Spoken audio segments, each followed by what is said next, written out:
Imagine, if you will, stepping into a world that feels like no other world, where the earth and sky blend into one, and the air is as thick as it is dry. You find yourself at the edge of the Sahara Desert, a vast expanse so massive that it seems to stretch beyond the horizon, swallowing everything in its path. The sun is already high in the sky, casting a fierce and unforgiving glow over the land. You pause for a moment, taking in the scene before you, as the heat begins to wrap around you like a heavy cloak. It's a landscape that seems to defy human comprehension, a place that feels both foreign and timeless. As you walk, you begin to feel the weight of the isolation, the solitude that comes with being in such an unforgiving place. And it is a story of survival, of endurance, and of human tenacity. The conditions here are extreme, and to live in the Sahara is to constantly battle the environment itself. You will discover what it truly means to survive in one of the harshest climates on Earth, where the rhythm of the land dictates the very nature of life itself.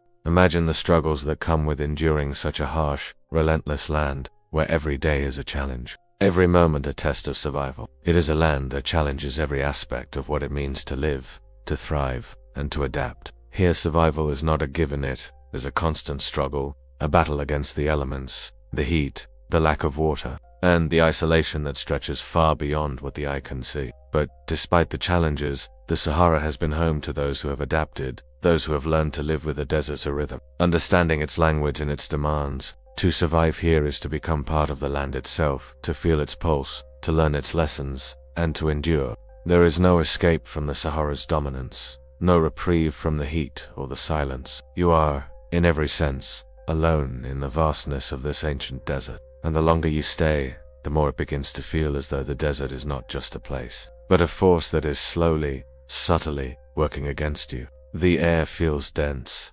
almost as though it could be touched, and each breath you take seems to leave a lingering dryness in your throat. But though it seems empty, it is anything but lifeless. Beneath the surface, the desert holds the secrets of countless journeys, of traders who once crossed its dunes in search of precious goods, of nomads who have learned to survive in its harsh embrace, and of explorers who ventured into the heart of this wilderness driven by the thirst for knowledge and adventure. For centuries, the Sahara has been both a barrier and a bridge, an obstacle to overcome, but also a path to distant lands, a place where cultures have met and mingled, and where survival has always been a fragile thread strung between life and death. Before you lies an ocean of sand-endless dunes, rolling in every direction, some small and smooth, others towering and jagged. It's as if you've stepped into a realm untouched by time. The heat presses against you from every side, as though it is pushing into your very bones. You feel it on your skin, hot, unrelenting, almost as if it is trying to scorch you, burn you from the inside out. Each breath you take is thick with the dry, desert air, a feeling so foreign to the lungs that it feels as though you are breathing sand itself. There's no moisture here, nothing to quench the dryness in your throat, no relief from the overwhelming heat that surrounds you. Even the sweat that beads on your skin is quickly evaporated, stolen by the relentless sun before it has a chance to cool you down. A world where the only sounds are the soft whispers of the wind and the occasional crunch of your own footsteps as you sink into the fine warm sand beneath your feet. As you begin to walk, the sand shifts with each step, causing your feet to sink slightly, making every movement feel heavier than it should be. Your legs quickly grow tired, as though the land itself is working against you, and yet you push forward, one step after another. The sun above feels oppressive, its rays beating down with an intensity that is difficult to describe. As you walk deeper into the Sahara, the sense of isolation begins to sink in. The sand stretches out in all directions,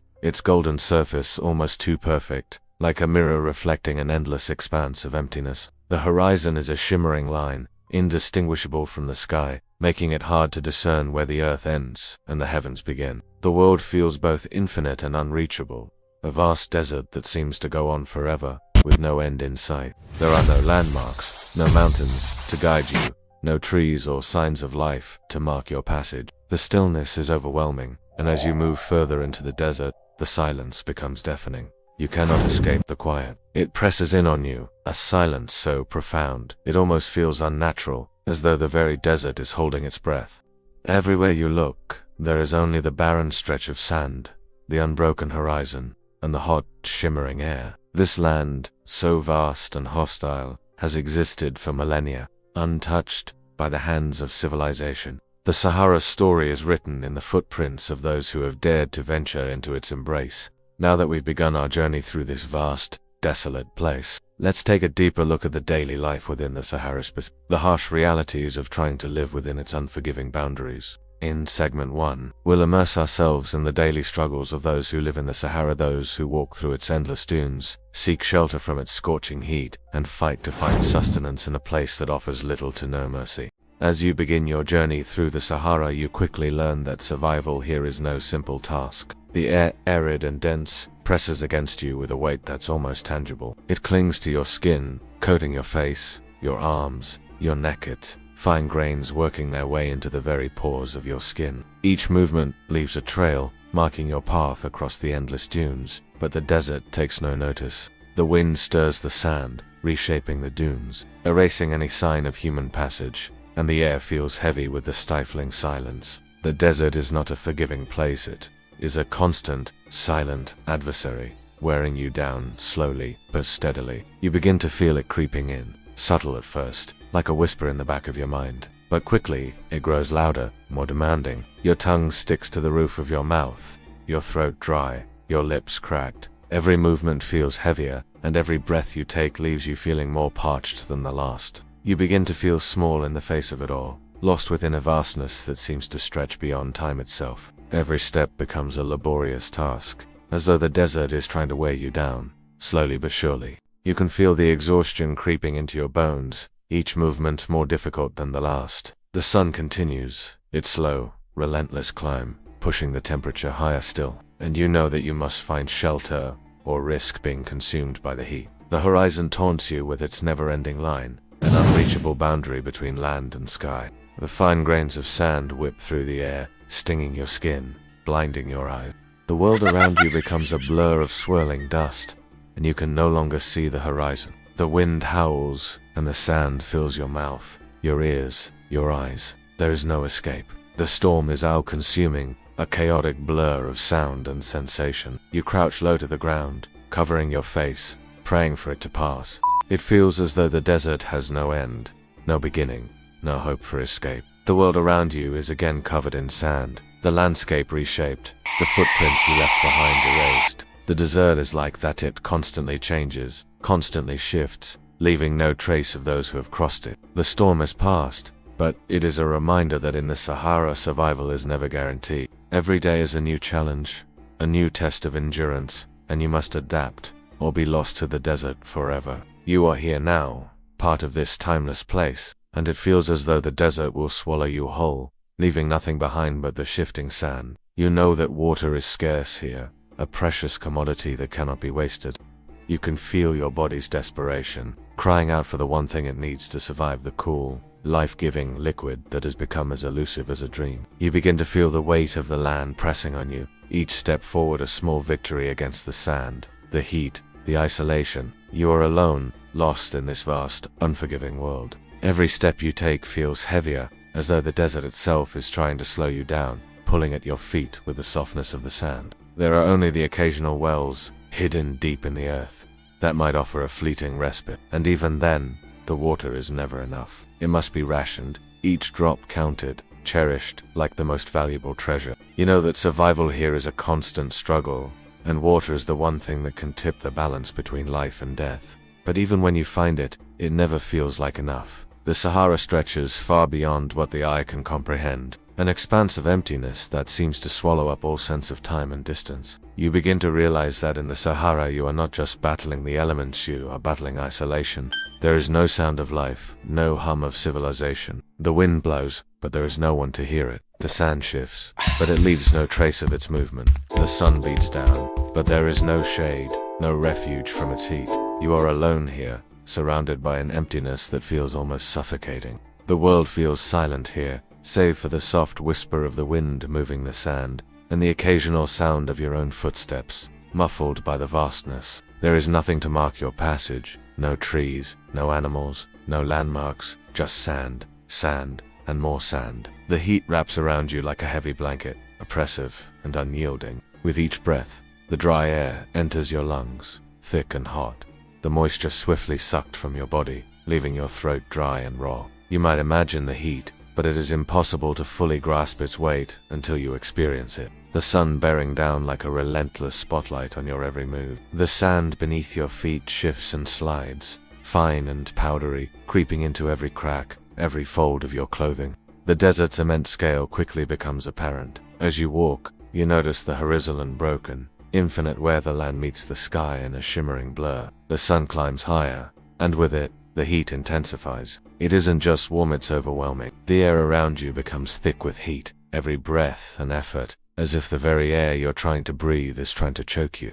The weight of the heat presses down on you from all sides, until it feels as though the sun itself is a tangible presence, hovering just above you. The sweat on your skin evaporates instantly, leaving you feeling dry and brittle. Your skin begins to tighten, your lips cracking as the moisture is drawn out of you, your body slowly surrendering to the desert's unrelenting demands. Each step feels like an effort now. You try to walk, but the sand pulls at your feet, threatening to slow your progress with each grain that shifts beneath you. And the thirst, oh the thirst. But there is no oasis here. There are no streams, no rivers winding through this desert. The desert's thirst is matched only by its silence, a silence so deep, so overwhelming, that it seems to press in on you from all sides. The silence is deafening, almost oppressive. The land around you stretches endlessly, unbroken, unchanging. As you continue on, the heat never relents. Your body grows weary, your muscles aching under the strain of the harsh environment. And then, the sandstorm comes. It arrives suddenly, a furious gust of wind that seems to rise from nowhere. The storm rages on, and when it finally subsides, you are left with nothing but the aftermath. As the sun climbs steadily higher in the sky, it brings with it an oppressive heat that begins to feel almost like a physical presence. You can feel its heat, not just on your face, but deep within your bones, as it seems to sink into your very skin. With every step, it seems to grow even hotter, burning into the soles of your feet, sending waves of searing pain up your legs. You feel each grain of sand, each small granule, as if it is pressing against your skin like a furnace. The ground itself seems to pulse with heat, as though it is an extension of the sun itself, radiating warmth in every direction. Every breath you take is thick with dryness, and each inhalation feels like it is scraping against the inside of your throat. Your legs feel heavy, each step an effort that grows more difficult with time. It's as though your skull is being pressed upon by the weight of the sun itself, the heat pressing into your brain, fogging your thoughts. The dry, cracked feeling in your throat becomes a constant companion, the thirst gnawing at you like an animal, pulling at you with every passing minute. Each attempt at hydration seems futile, as there is no water. Your mouth, once moist with the remnants of your last drink, now feels like a desert unto itself. The lack of moisture is eating away at you, making every breath feel labored, every movement feel like a struggle against your own body. The sensation of thirst becomes more intense with each passing moment, and you begin to wonder how much longer you can last under such conditions. You know that the longer you walk without water, the more your body will break down. Every part of you seems drained, your energy, your strength, even your resolve. The sun does not care whether you are weak or strong, whether you are able to continue or not. It continues to beat down, unrelenting, as if testing the limits of your endurance. The thirst a deep, gnawing thirst becomes. Every thought, every feeling is overtaken by the desperate need for water, for something to ease the pain, to bring relief. But out here, in the unforgiving Sahara, nothing comes easily.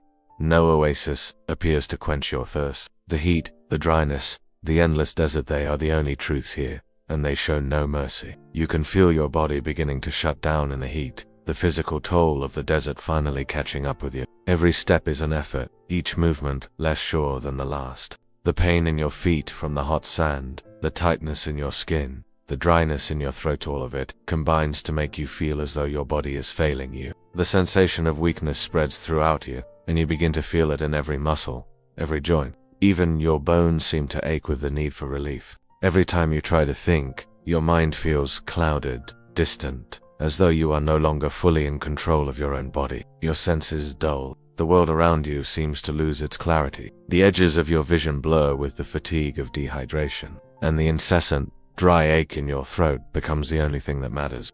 The muscles in your calves, once strong and willing, now ache with a deep, gnawing pain. They are stiff and sore, their energy drained by the heat and the lack of water. You can feel the burning sensation in your thighs as you drag your legs through the sand, each movement a struggle, a reminder of how far you are from the comforts of shade, of coolness, of rest. It's not just the sun's heat now, it's the lack of moisture, the absence of any cool breeze, the unbearable dryness that seems to seep into every part of your body. Your body's energy begins to drain, and your muscles feel like they re-weighed down by the very air you re-trying to breathe. The Sahara, in its immense power, is slowly wearing you down. The deeper you go into the desert, the more the heat wraps around you like a heavy, suffocating cloak. The world around you, once cool in the early morning, now radiates with an intensity that you cannot escape. Your lips begin to crack and peel, the delicate skin torn by the relentless wind and sun. They feel as though they are stretching,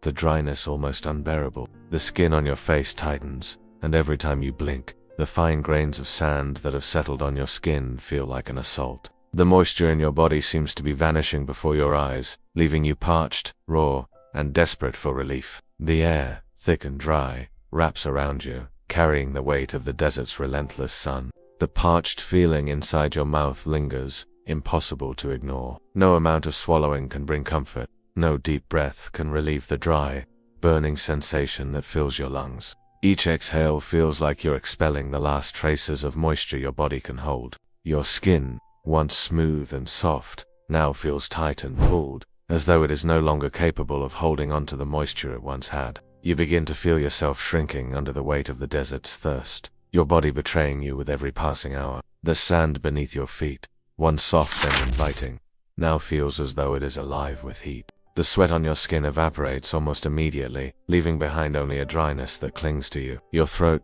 dry as sandpaper, begins to tighten with thirst. The heat intensifies as midday arrives, and it feels as though the very air is being heated by the sun. After hours of walking beneath the relentless sun, your body begins to show signs of exhaustion. Your head, too, begins to feel the strain. Your thoughts, once sharp, now drift in and out of focus, as though your body is slowly shutting down, retreating from the harshness of the world around you. You try to swallow, but it only makes the dryness worse. Your muscles twitch with the strain of dehydration, and you feel the intense weakness spread like a wave through your body. The desert, vast and indifferent, continues to pull at you. In the vast, unyielding expanse of the Sahara, water is not merely a necessity, it is survival itself. To live here is to acknowledge the precious rarity of water, to hold each drop like a fleeting treasure, knowing that it might be days or even longer before the next sip comes. There is no lush landscape, no flowing river, no green oasis on the horizon. There are the occasional oases hidden deep within the desert, where a small well might provide a fleeting moment of respite. But these places are not abundant, and they are not easily found. You must ration. You must endure. The lack of moisture has drained not just your body, but your will. Your throat feels parched beyond words, but you understand that taking too much, too quickly, will only make your situation worse. The dryness becomes a suffocating presence in your mouth, but you cannot risk it. You must wait. You must survive. Sometimes, the search for water stretches on 4 miles, days even, as travelers strain their eyes against the endless horizon, hoping that the next bend, the next dune, will bring them closer to the life-giving liquid they so desperately need. The heat and thirst cloud your thoughts, and every step feels like a challenge against your own body. The desert is a place that takes without giving. The sun's heat weighs down on you like a physical force, pressing into your very being. You know that if you don't find water soon, your body will simply refuse to continue. The dizziness intensifies, your vision growing dimmer with each step. You begin to feel the first pangs of panic. Your body is crying out for relief, but it seems so far away, so unreachable. The next sip of water feels like it could be a lifetime away. The lack of water begins to feel like a heavy weight pressing down on your chest, each breath a little harder than the last. Your head begins to throb with the same dry ache as your body, the pain spreading from your temples down to your neck. You can barely remember what it feels like to be hydrated, to have the coolness of water filling your mouth and throat. The sun, relentless as ever, continues its ascent, bathing the land in an even harsher light, turning the earth into a furnace. There is no reprieve. The air, so dry, it feels like it could crack, clings to you, seeping into your very lungs with each labored breath. Every movement becomes a conscious effort, lifting your foot, planting it in the sand, shifting your weight. The ache in your joints is unbearable, but you push through. Your body feels heavy, as though it's weighed down by more than just the heat. You wonder if you can make it any farther, if your body will allow you to continue this grueling journey. Your throat burns.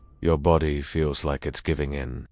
But the desert offers no mercy. You know that the struggle is far from over, and every step forward is a small victory over the thirst that threatens to overwhelm you. Each step forward feels heavier, the heat making everything seem distant, as though you are walking through a mirage. Every footfall feels like it drags you deeper into the heart of the desert, further away from any hope of water, further away from the cool relief that you crave. Yet, the desert doesn't give up its secrets.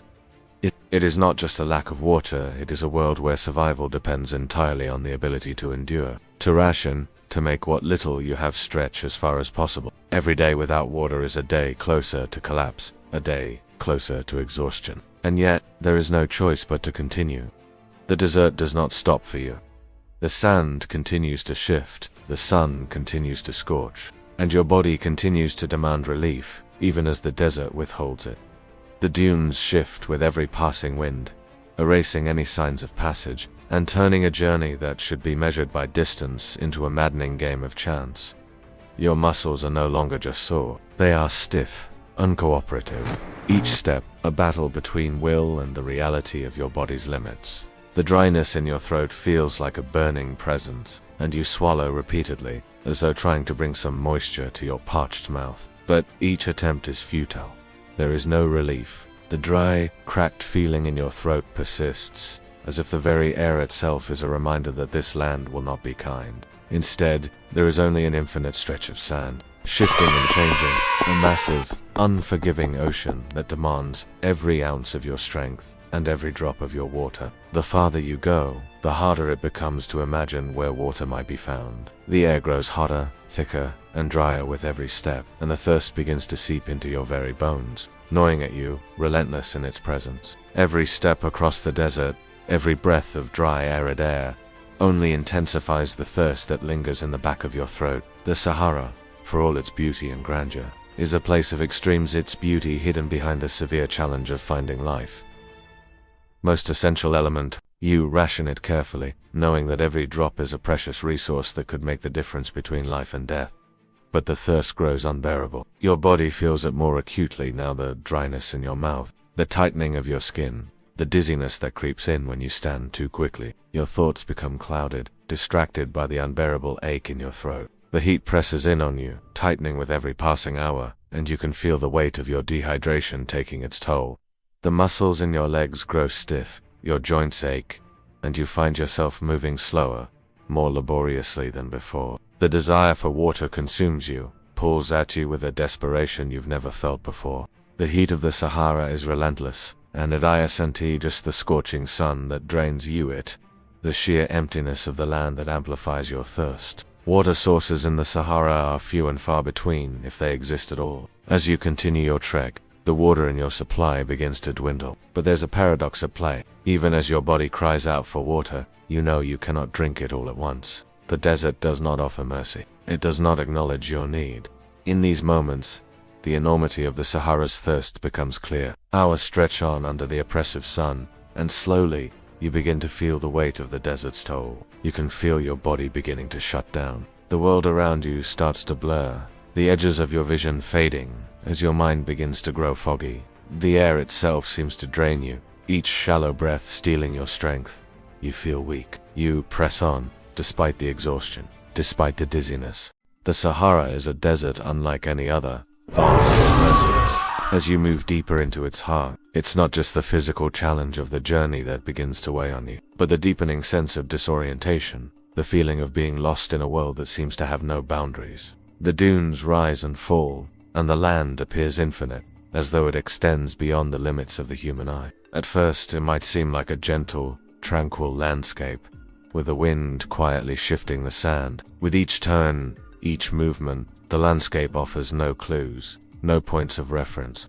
The more you search for a marker, a landmark, the more elusive they seem to become. Without the familiar reference points of trees, mountains, or other features, the desert has a way of erasing your understanding of where you are. The wind howls softly, but it carries no sound of life. The exhaustion of the heat, the relentless thirst, and the overwhelming sense of being lost without any guidance or hope for relief begin to take their toll. The Sahara is an unforgiving place, a place that bends both body and spirit, where even the most experienced navigators are at the mercy of its vast, shapeless expanse. With no fixed landmarks, no clear path, the desert constantly challenges your sense of direction, your confidence, and your will to continue. The endless horizon seems to stretch on, mocking your efforts, as though the land itself refuses to let you know whether you are getting closer or farther from your destination.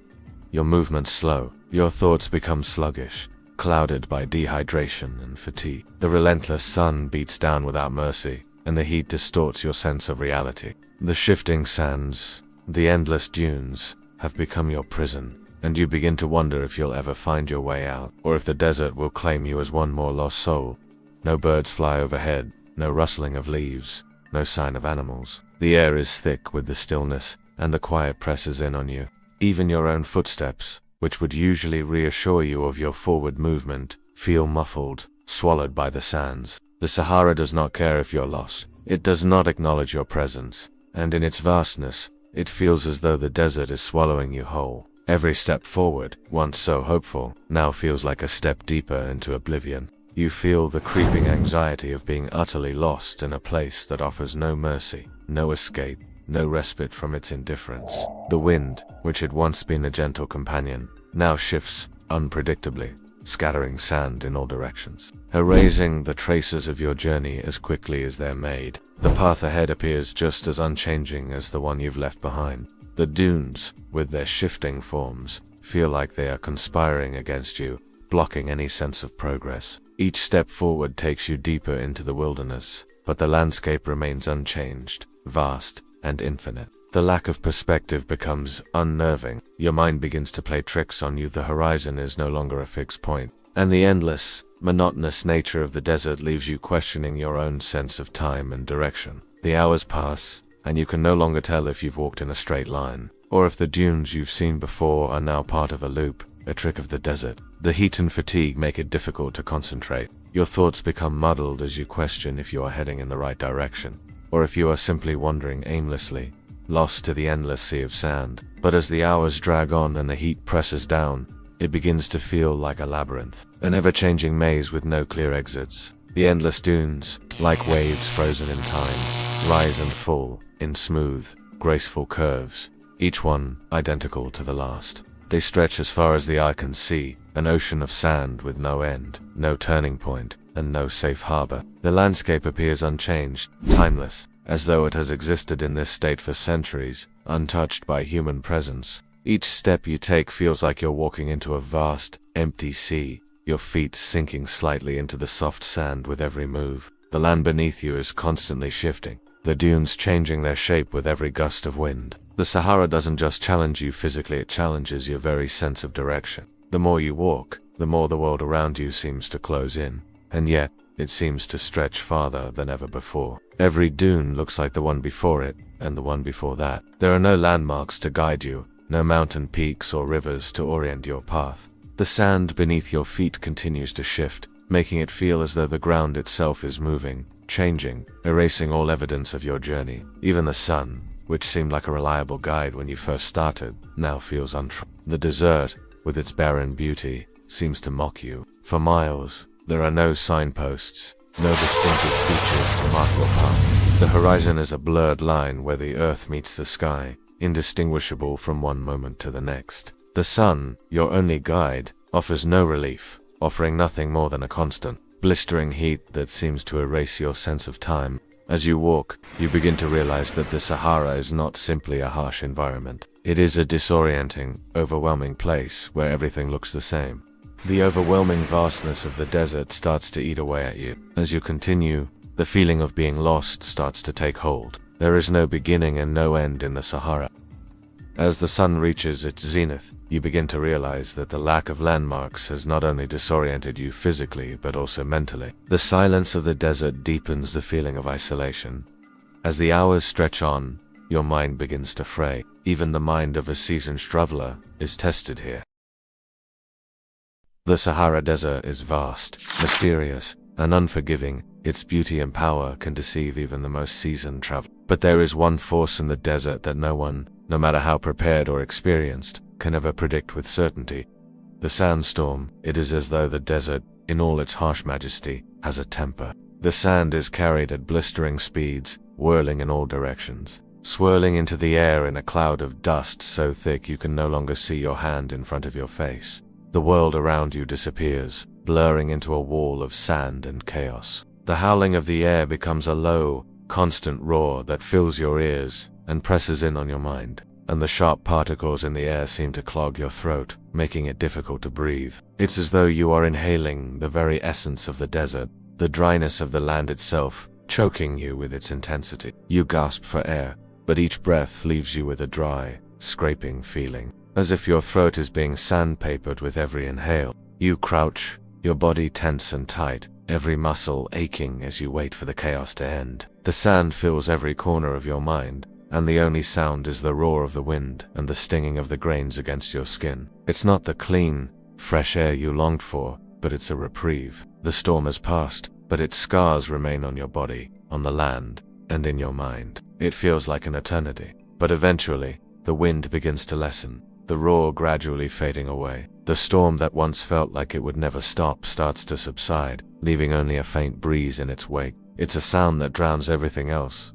The silence, the peace, the soft footsteps in the sand. The sand is no longer whipping around you. The sky, once clouded with dust, begins to clear. You rise, wiping the grit from your face, feeling the weight of the storm's aftermath. Your skin is raw, your mouth dry, and your body aches from the battering you've just endured. The world around you, once familiar, now feels strange, as though the storm has altered everything. The dunes you passed before now look different, reshaped by the wind. The landscape is changed, and you realize that even the desert itself can be molded by nature's fury. All of it is replaced by the storm's fury. The wind pushes you, shoves at your body, and forces you to bend low, trying to protect yourself from the onslaught. There is no shelter, no way to escape the storm. Even if you crouch down, shield your face, try to wrap yourself in cloth, it offers no real protection. The sand penetrates everything, grinding its way into your clothes, your shoes, your skin. Every surface of your body becomes covered in a thin layer of dust,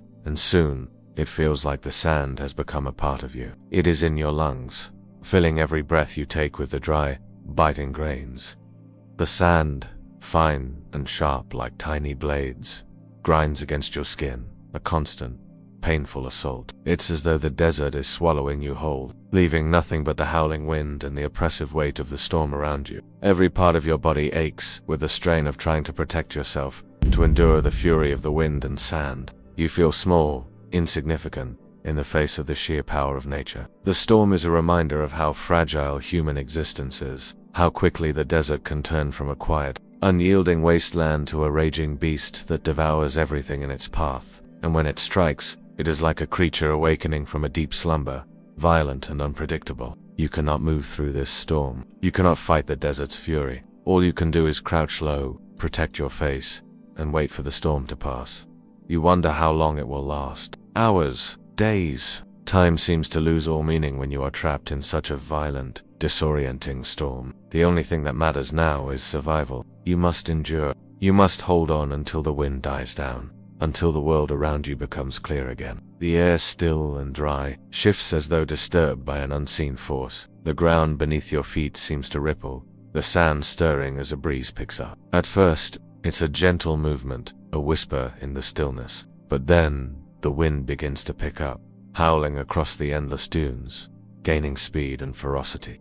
The sky, which was once a bright, unbroken blue, begins to darken, not from clouds, but from the dust that is being carried on the wind. You feel the first sharp sting of sand hitting your skin, a soft, almost gentle abrasion that quickly turns into something much more painful. Without warning, the storm hits. The wind is like a great roar. The desert itself seems to awaken and howl in fury. Your eyes sting as the sand bites into them, the grains slipping past the edges of your cloth, finding their way into every crevice, every exposed inch of skin. You blink, but it's no use. The sand is relentless. Even if you close your eyes, you can still feel it, scratching at the skin beneath your eyelids, leaving your body covered in a fine, gritty layer of dust. You struggle to keep your bearings, but everything around you is a blur. The sky, the dunes, the horizon, all of it is gone, replaced by the swirling chaos of the storm. There is no direction, there is no path. There is only the sand, moving in all directions, refusing to let you find your way. As the wind whips around you, the sound is deafening. With each breath, your lungs fill with sand. The dry air, already scarce of moisture, becomes a choking, stifling force. The storm rages on, relentless. It's a war between the elements, and you are caught in the middle of it. As the storm intensifies, you know that you have no choice but to wait it out. The sandstorm continues, an unrelenting force that seems to test every limit of your endurance. As the dust begins to settle, the world slowly starts to come back into focus. You take a deep breath, the air still dry but now easier to inhale. The Sahara is not just a desolate landscape of sand and heat. It is home to creatures that have adapted to survive in one of the most inhospitable environments on Earth. Life here is a constant struggle, and even the animals that roam the dunes, hide in the rocks, or slither beneath the earth have learned to navigate the same dangers that you face. But for them, the desert is not merely a place of survival, it is a battleground where every creature must fight to live. As you journey through this vast, empty land, the desert's dangers are not only in the heat, the thirst, and the lack of shelter, but also in the wildlife that moves in the shadows, beneath rocks, under the shade of sparse plants, or hiding in the cracks of the desert floor. These small but deadly creatures await their next victim. Its sting is fast, sharp, and powerful, injecting a toxin that can quickly spread throughout the body, causing excruciating pain, respiratory issues, and in some cases, even death. Though it is not as dangerous as the snakes or scorpions, it reminds you that the desert is not as empty as it may seem. These foxes are skilled hunters, quick and agile, and while they might not pose an immediate threat to a human, they embody the survival skills needed to thrive in the desert. It is not a true spider, but rather a member of the arachnid family that looks deceptively harmless at first glance. But the camel spider is anything but harmless. Though its bite is not lethal, it is painful, and its speed is astonishing. Known for attacking in groups, the camel spider's reputation has been fueled by its sudden strikes. And for many travelers, it is a terrifying reminder of how the desert holds its own dangers. Often lurking just out of sight, the fox's eyes glisten in the moonlight, a reminder that, even in the quiet moments of the night, there is life all around you. They circle above, scanning the earth for signs of death, always waiting for something to fall prey to the desert's harsh conditions. They are in the creatures that call the desert home, animals that have adapted to the extremes and know how to survive in ways that humans can only begin to understand. Every step through the dunes is a reminder that, even in the harshest environments, life finds a way. But that life is not always kind, and the desert creatures that survive here are just as relentless as the land itself. The Sahara is a place where nothing goes to waste. Everything is part of the relentless fight for survival. And when death comes, whether it's from thirst, the scorching heat, or a snake's venomous bite, vultures will be there, swooping down to claim their share. The desert provides no mercy for the unprepared. While they are not dangerous to humans, they are part of the intricate web of life that has learned to survive in the Sahara. These creatures, though small, are a crucial part of the ecosystem, scurrying quickly to avoid predators. Their sharp tails, a reminder of the adaptability needed to live in this unforgiving land. Their speed and cunning make them one of the many small dangers of the desert, where every step could bring you face to face with a creature adapted to the extreme heat. A single misstep, an unguarded moment, and you might find yourself facing a creature capable of turning a routine journey into a struggle for life. They are masters of patience, often lying in wait for hours or even days until their prey approaches. A scorpion's sting, though not always fatal, can cause excruciating pain, fever, and even paralysis in some cases. In the extreme heat of the Sahara, the pain is only worsened by dehydration and exhaustion, and even a small sting can lead to a life-threatening condition if left untreated. The sand may seem empty, but it is full of life, all of which is designed to survive in the extreme conditions. There are no lush forests or grassy plains here. There are only the creatures that have learned to adapt to the harsh desert life. These animals are not the exotic beasts of the savanna. They are cunning, stealthy, and relentless in their pursuit of survival. Snakes glide silently through the hot sand, their long, sinuous bodies almost imperceptible against the yellow-brown dunes. At first glance, the desert may appear empty, but a snake can be lurking just beneath the surface, its scales blending seamlessly with the sand. Its coloring allows it to blend in with the sand so perfectly that even the most alert traveler might fail to see it until it is too late. It's not only the venomous snakes you have to fear, but the threat of unseen danger at your feet, where each step might bring you too close to a predator waiting patiently just beneath the surface. These creatures, though quiet, are no less lethal for their stealth. The horned viper, one of the most venomous snakes of the Sahara, slithers through the dunes, camouflaged so well that it is almost impossible to spot. Its movements are slow, deliberate, waiting for the perfect moment to strike. Its bite is swift and deadly, injecting venom that quickly paralyzes its prey. But humans are not exempt from its wrath. If you make the mistake of stepping too close, you might not even see the snake before it strikes, leaving you to fight for your life against the effects of its poison. The sand viper, too, can be a deadly presence. Scorpions, too, make their home in the Sahara's vast, arid expanse. The deathstalker scorpion, one of the most venomous species in the Sahara, is a prime example of the deadly creatures lurking in the desert. The desert fox, a creature adapted to the heat, moves silently across the dunes, hunting for its prey. Lizards, such as the spiny-tailed lizard, dart in and out of the rocks and cracks of the desert floor. The camel spider, a creature of legend among desert travelers, is one that most fear. Even scavengers like the vultures are part of the desert's brutal cycle. The Sahara's dangers are not just in the scorching sun, the blinding sandstorms, or the unbearable thirst. Every step you take in the Sahara is a step further into a world that offers no comfort, no reprieve, and no promise of safety. The land around you is vast, boundless, and unforgiving. The sun, an ever-present, oppressive force, seems to scorch the very earth beneath your feet, making the ground burn with a searing intensity that stretches beyond what the human body can endure. Each step, once so simple, becomes a Herculean effort. The sun blazes relentlessly overhead, its rays like an angry hand, pressing down with all its might. The emptiness around you becomes suffocating, almost oppressive. With each step, you feel smaller, more insignificant, as if the land is slowly swallowing you whole. It requires patience and an intimate understanding of the desert's rhythm, the way the winds shift, the way the sun arcs across the sky, the subtle changes in temperature that come with the hours. It requires a deep understanding of how to ration your water, how to find shelter when there is none. There are no easy answers here, no shortcuts, no safety nets. The desert does not care about your journey or your struggle, it only cares about whether you can endure. It is a land that demands everything from those who cross it. But for those who survive, for those who endure its trials, the Sahara becomes a part of them, its harshness, its rhythm, and its lessons ingrained in their very being. To survive here is to understand the true nature of endurance,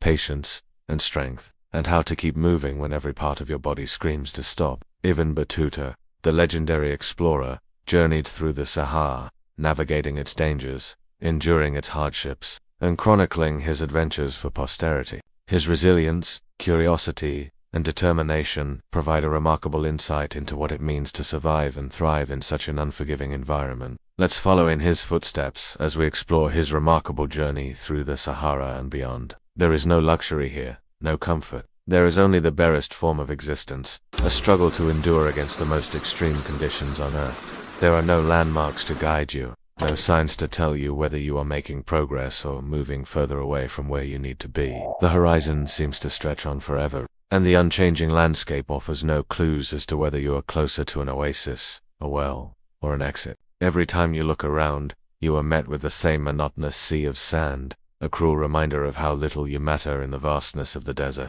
The relentless gusts of wind, dry and biting, only add to the feeling of suffocation. Each hour blends into the next, and soon, you lose track of time altogether. The lack of any meaningful change in the landscape, the absence of any sound or distraction, makes the day seem like an endless repetition. Your body grows weary, your mind grows foggy, and the isolation becomes unbearable. Even the sounds of your footsteps in the sand fade away, swallowed by the vast emptiness that surrounds you. The air, which once seemed breathable, now feels heavy and thick, as if the desert itself is conspiring against you. Even the wind, which once seemed like a potential ally, now feels like a tormentor, carrying dust and grit that only worsen your thirst and discomfort. Even the most prepared, the most experienced travelers are vulnerable.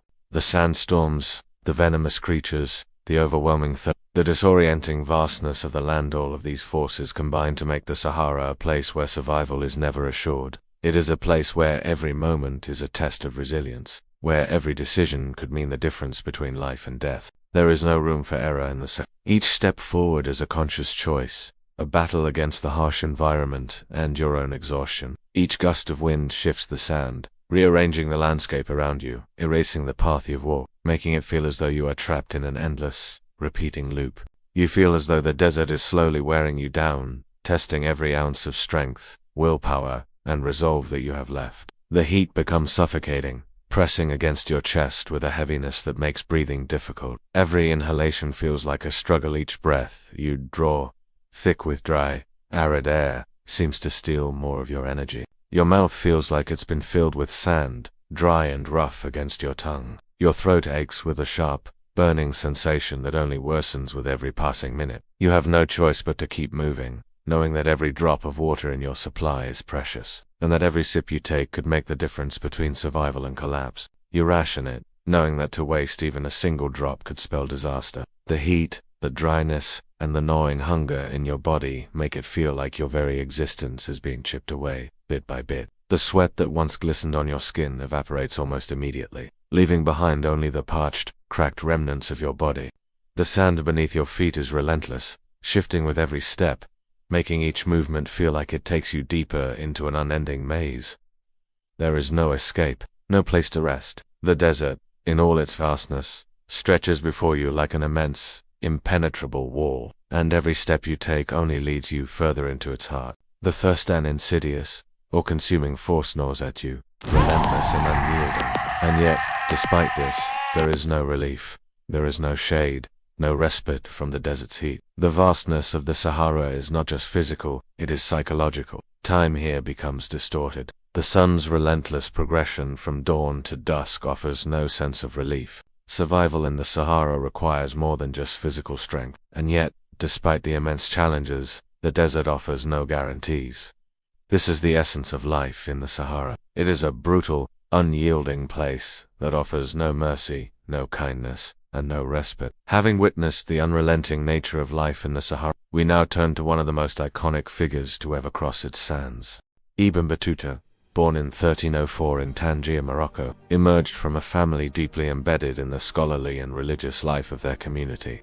His father, a judge and a man of considerable intellectual stature, ensured that young Ibn Battuta was raised in an environment where the pursuit of knowledge was seen as not just important, but central to the human experience. He was taught not just the basics of religion, but the deeper understanding of how Islamic knowledge intertwined with daily life.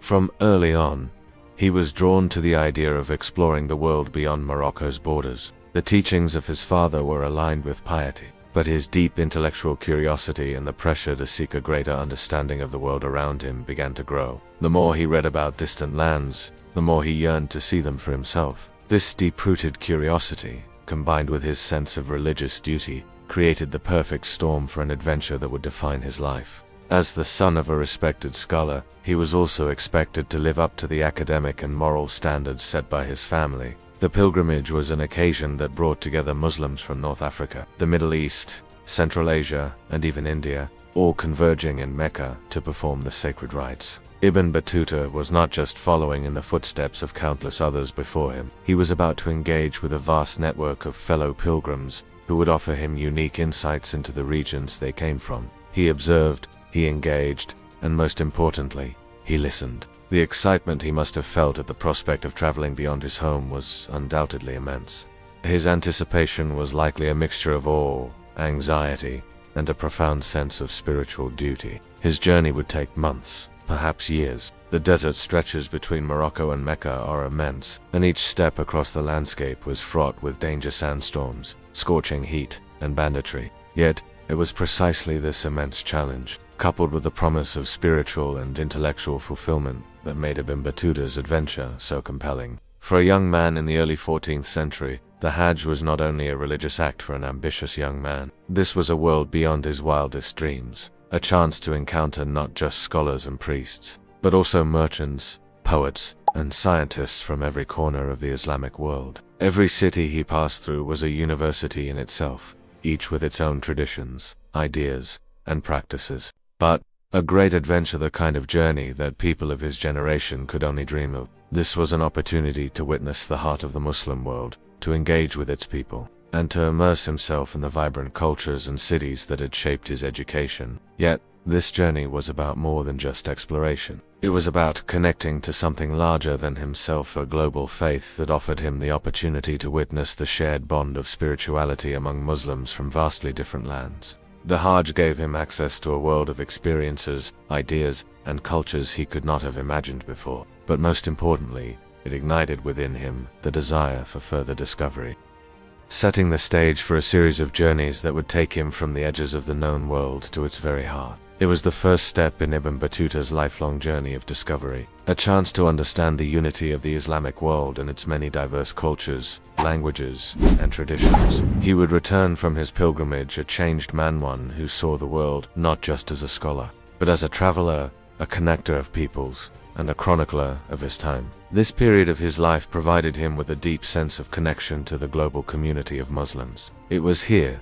amid the teeming crowds of Mecca, that Ibn Battuta began to understand the true breadth of the Muslim world, how it transcended the borders of any one region, and how it interwoven into the very fabric of daily life across vast regions. It was the first step toward becoming part of a larger shared world, one where knowledge flowed freely across borders, and where the Islamic world's Cairo to Damascus to Baghdad stood as beacons of learning and spirituality. This was, perhaps, the first truly global gathering Ibn Battuta had ever experienced, a dynamic exchange of faith, learning, and ideas. For an ambitious young man, it was the ultimate opportunity to witness the interconnectedness of the Islamic world and to learn firsthand from the scholars, mystics, traders, and leaders who would gather in Mecca. Every Muslim, regardless of their background or position in society, is required to undertake the Hajj to Mecca at least once in their lifetime, provided they are physically and financially able.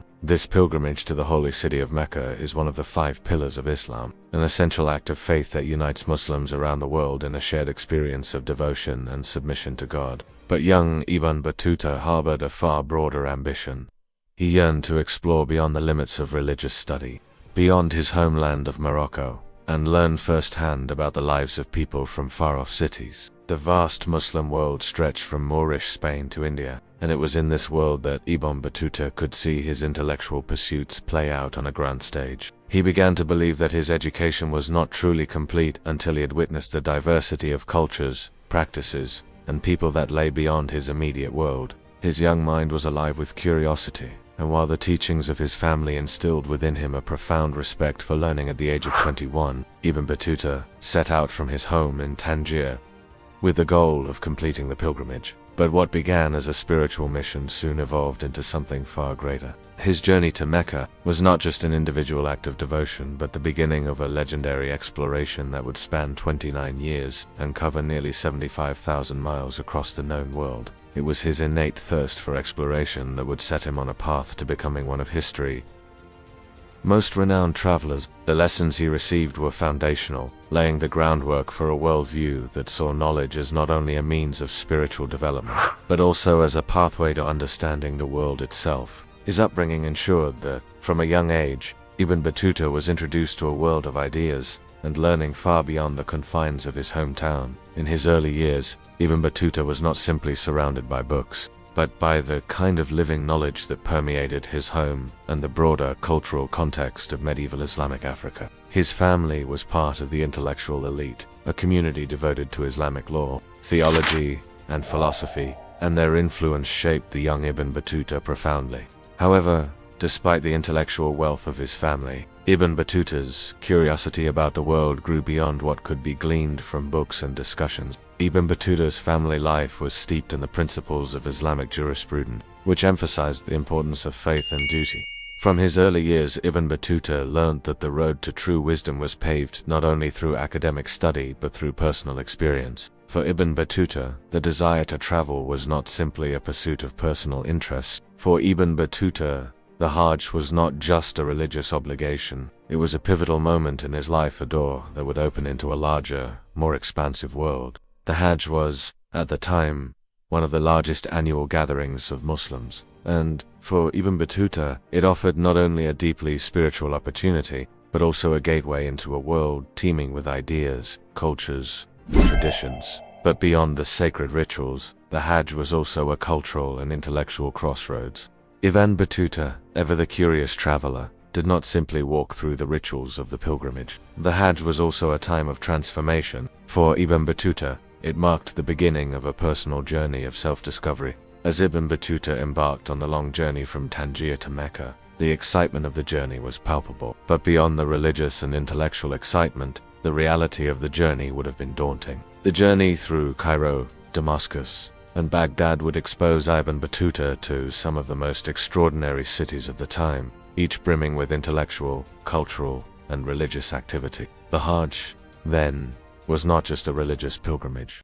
Ibn Battuta's journey was far from just a religious obligation. While the Hajj was certainly the first step in fulfilling a vital religious duty, for Ibn Battuta, it represented far more than that. It was a gateway to discovery, a chance to immerse himself in the vast, interconnected world of the Islamic civilization. His early education, rooted in religious study and intellectual curiosity, fueled a deep desire to learn from the people, cultures, and places he had only heard of in books and lectures. From a young age, Ibn Battuta was exposed to the world of scholarship, not just the academic study of Islamic law theology. For centuries, the journey had been integral to the spread of Islam, with travelers often undertaking perilous trips across deserts and seas to spread knowledge, faith, and ideas. Everywhere he traveled, from the great cities of the Middle East to the desert sands of Africa, Ibn Battuta's curiosity was always piqued by the customs, rituals, and philosophies of the people he met.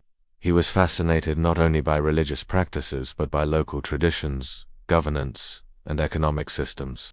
At a time when the world was vast, when cities like Cairo, Baghdad, Timbuktu, and Delhi represented intellectual and spiritual centers of the highest order, to be recognized as a man who had traveled to them was to elevate oneself within the intellectual and religious elite. Ibn Battuta believed that by exploring, experiencing, and engaging with the world, he could make a significant contribution to the intellectual heritage of the Islamic world, while at the same time securing his place among its most respected scholars. Ibn Battuta's travels were not driven by a desire for riches or fame, but by a profound need to connect with the world. His story reflects a broader human desire to venture beyond the known, to engage with others, and to discover the depths of the world in order to better understand oneself, to understand it in all its complexity, and to carry that understanding back to his intellectual community. His journey was as much about the exploration of the mind as it was about the exploration of the physical world. In Cairo, he marveled at the bustling market streets,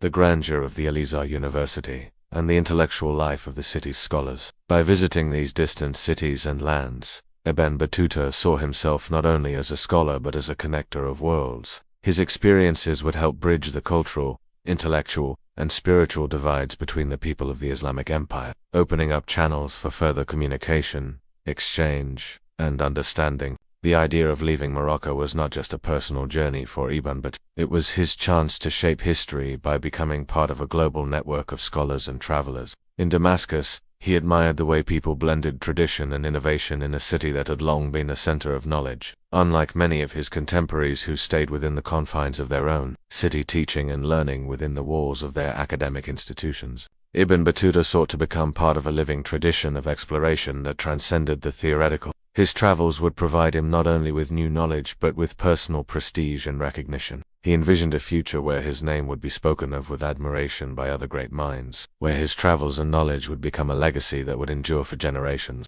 Ibn Battuta was a sponge, absorbing every new piece of knowledge, eager to learn and engage with the world's cultures. To be a part of this living tradition was to belong to something greater than oneself, to connect to a network of believers and scholars from every corner of the Islamic world. Ibn Battuta's early exposure to this tradition, combined with his personal desire for intellectual growth, convinced him that traveling would not just enrich his life, but also make him a part of a larger narrative, one of global significance and philosophy, but the vibrant, dynamic world of intellectual exchange and cultural exploration that existed beyond the borders of his hometown. His family, rooted in the scholarly traditions of Morocco, provided him with the foundation of knowledge and piety that would guide him throughout his life. This intellectual network was vast, stretching from Mali in West Africa to Delhi in the east, and Baghdad in the heart of the Islamic Empire. For a young scholar like Ibn Battuta, meeting such people was an exhilarating experience. He sat at the feet of scholars, discussed Islamic jurisprudence, debated philosophy, and exchanged knowledge with the best minds of his time.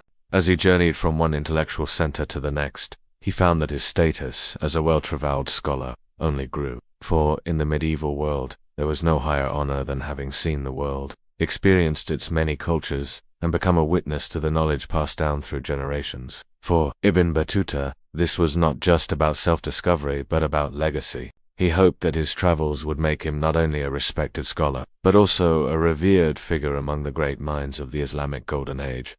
In a world where knowledge was passed down through oral traditions, lectures and written manuscripts, Ibn Battuta sought to participate in that flow of ideas, contributing to it in a way that no scholar of his time had done before. However, this intellectual foundation also sparked an intense curiosity, a desire to see the world, and witness firsthand the diverse practices, beliefs, and cultures that formed the tapestry of the Islamic world. For Ibn Battuta, traveling was not just an escape from his immediate surroundings, but a way to expand his horizons. He came to understand early on that by leaving the confines of his hometown he could encounter new ideas, new ways of life, and new perspectives that could deepen his knowledge and elevate his status within the intellectual and spiritual communities of his time. Unlike many of his contemporaries, who may have sought knowledge in the classroom or library, Ibn Battuta realized that the truest education lay in experience in the living, breathing world outside the walls of academia. His deep intellectual curiosity was matched by a desire to be seen as an authority on the world's many cultures, to be recognized as someone whose experiences transcended the theoretical knowledge learned from books. Ibn Battuta's education, which was deeply rooted in Islamic jurisprudence, meant that he understood the profound importance of travel in Islamic tradition. His writings, which would later form the famous showcase his deep fascination with the diverse cultures and intellectual achievements he encountered. Travel also provided Ibn Battuta with the opportunity to meet and engage with the intellectual elite of the Islamic world. Ibn Battuta's early motivations were rooted not just in a desire for knowledge, but in the status that such knowledge could bestow. His sense of adventure was more than a desire to see the world, it was the recognition that through travel, he could achieve something greater than what was available to him in his quiet hometown of Tangier. Ibn Battuta was keenly aware of the intellectual prestige that travel and exploration could offer. His sense of adventure was inextricably linked to his intellectual ambition. In many ways, Ibn Battuta's travels represent a timeless search for meaning and understanding, a search that transcended geographical, cultural, and religious boundaries. As Ibn Battuta's journey took him from the bustling streets of Tangier in Morocco to the sacred city of Mecca, he encountered his first truly formidable challenge: the vast and treacherous Sahara Desert.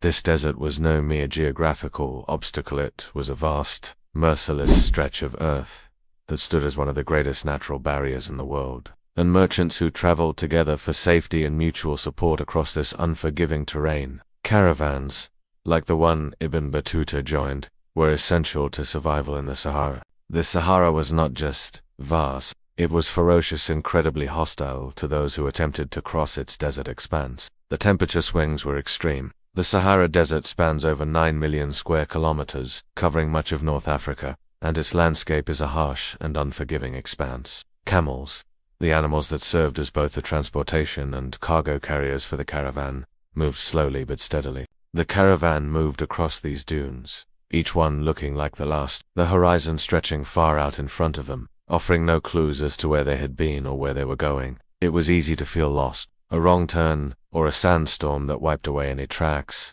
could easily send the travelers off course. The vast emptiness of the desert stretched out in every direction, and despite being surrounded by other travelers, sandstorms would appear as though summoned by some malevolent force, engulfing the entire landscape in a dense cloud of dust and sand. Visibility would be reduced to mere inches, making it nearly impossible to see the caravan members, let alone any potential threats that might be approaching. The silence of the desert was overwhelming. Unlike the bustling streets of Tangier or the crowded marketplaces of Cairo, there was no chatter, no movement, no distractions. The physical toll of the desert was harsh, but the mental challenge of surviving the oppressive silence and isolation was far more difficult to overcome. The caravan, despite its size, could feel like a tiny speck in the face of the infinite desert, where there were no sounds of human activity, no bustling crowds, no chatter, just the endless crunch of sand underfoot, the occasional wind howling through the dunes, and the silence of isolation. Even the wind seemed to mock the travelers, shifting the sands and erasing the tracks they had worked so hard to lay.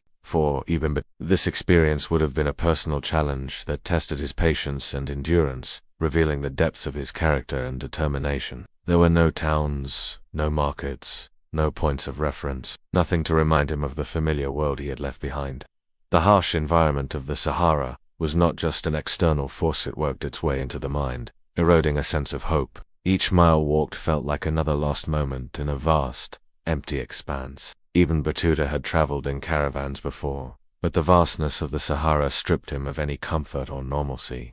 Every aspect of the desert seemed designed to break the spirit. It was not only a physical journey across a barren desert, it was a test of his resolve, a trial of will and endurance that pushed him beyond his limits and set the tone for the incredible adventures to follow. Just a constant crunch of sand beneath her feet and the whisper of the wind. The lack of landmarks to help with orientation meant that the only real indication of progress was the distant goal of the next oasis, or the promise of water, both of which were far too rare in this expansive wasteland. For a young Ibn Battuta, accustomed to the more familiar geography of Morocco, the endless sea of sand would have been disorienting and terrifying. The camels were integral to the journey, for they could survive days without water, but they too had their limits.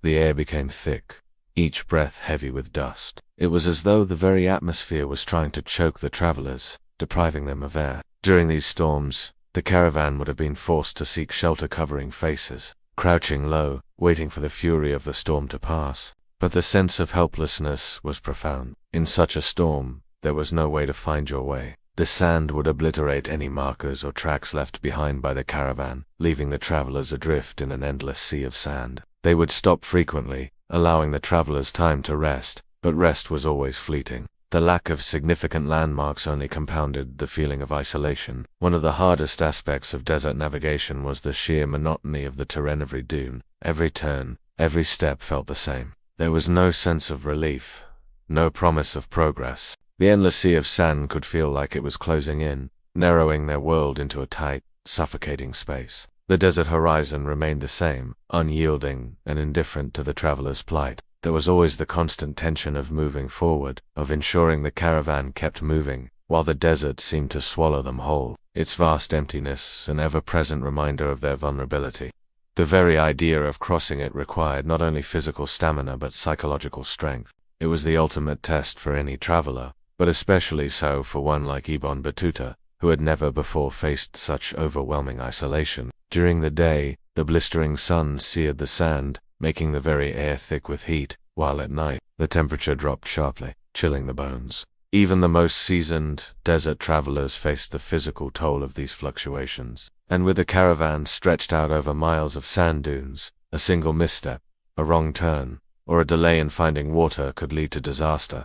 As the sun climbed higher in the sky, its rays would bake the sand below, turning it into a furnace. During the day, the heat was unbearable, and without shade, it felt as if the desert itself was suffocating you. Each breath felt thick, every movement slow and deliberate. The sandstorms, sudden and vicious, would rise from nowhere, obscuring vision, choking the air with dust. The storm would roar, stinging the skin, making the task of finding shelter or navigating the caravan even more daunting. During these storms, the caravan would huddle together, heads lowered, faces covered, as the winds howled around them. It was a moment of pure survival waiting for the storm to pass. They provided a buffer against the many dangers of the desert, from sandstorms to raiders, and even the unpredictable shifts in temperature that could lead to death. The Sahara, with its unrelenting heat during the day and bone-chilling cold at night, demanded the cooperation and unity of travelers to make it across alive. While Ibn Battuta had embarked on a journey that would ultimately span continents, the Sahara represented a critical trial that would test his endurance,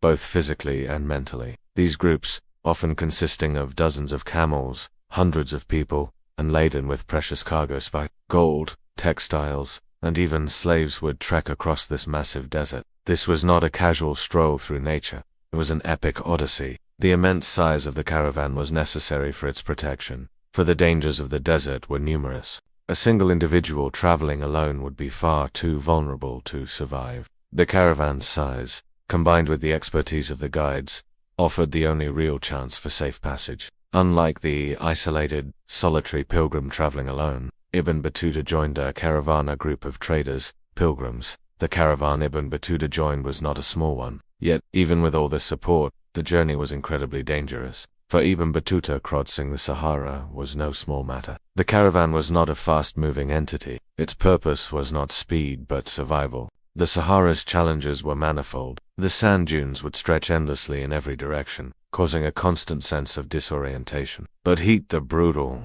unrelenting heat, was perhaps the most immediate danger. Yet, the Sahara was not just physically demanding, it was mentally exhausting. Loneliness weighed heavily on the mind. One of the most treacherous features of the Sahara was the sandstorm, a terrifying occurrence that could arrive without warning. Sandstorms were both a physical and psychological test. The sand felt like needles against the skin, sharp and stinging. Even when the storms subsided, the fear of being lost in such a vast and unforgiving land remained. It was in the Sahara where Ibn Battuta faced perhaps the most significant psychological challenge of his journey. There were moments of profound loneliness, times when the isolation felt so complete that even the sounds of his fellow travelers were muffled by the sheer scale of the land. The Sahara's silence might have been its most insidious feature, but for all the challenges and hardships, it was the grueling passage through the Sahara that would forge Ibn Battuta into the explorer we know today.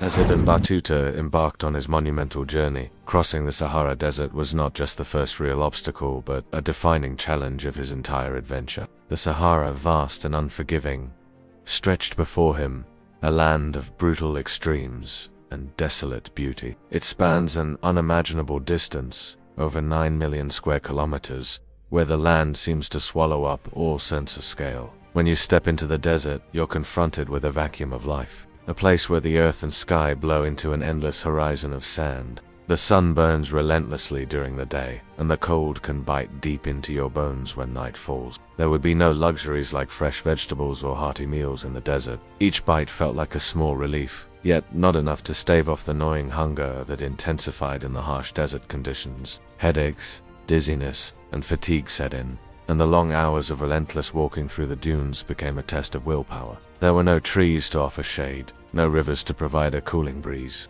The air itself felt suffocating, thick with dust, and each breath felt more labored than the last. Every step was more laborious than the one before it, as if the desert was pressing down, slowing time itself. Would he make it? Was the journey too much? The Sahara had a way of making everything feel like a test of survival that could break the mind and spirit. For him, the Hajj was not just a pilgrimage but a call of duty, a commitment to something larger than himself. In the face of dehydration, exhaustion, and the desolation of the Sahara, he found the strength to push through, overcoming the mental and physical barriers that the desert placed in his path. This sense of purpose, coupled with the strength he found in his religious faith, gave him the mental clarity to continue on, one foot in front of the other. The journey through the desert was a trial that would forge Ibn Battuta's character, testing him in ways he could never have anticipated. Though the desert's challenges were overwhelming, Ibn Battuta emerged from it transformed, mentally stronger, more determined, and more deeply connected to the world he would soon explore. And the asterisk, legendary city of Timbuktu, a place that would spark the next chapter in his incredible adventure. The world was vast, and Ibn Battuta, strengthened by the trials of the Sahara, was now ready to confront whatever lay beyond. He had crossed the desert's threshold, and with it, he had crossed into a new realm of personal and intellectual growth, ready to face the many challenges yet to come.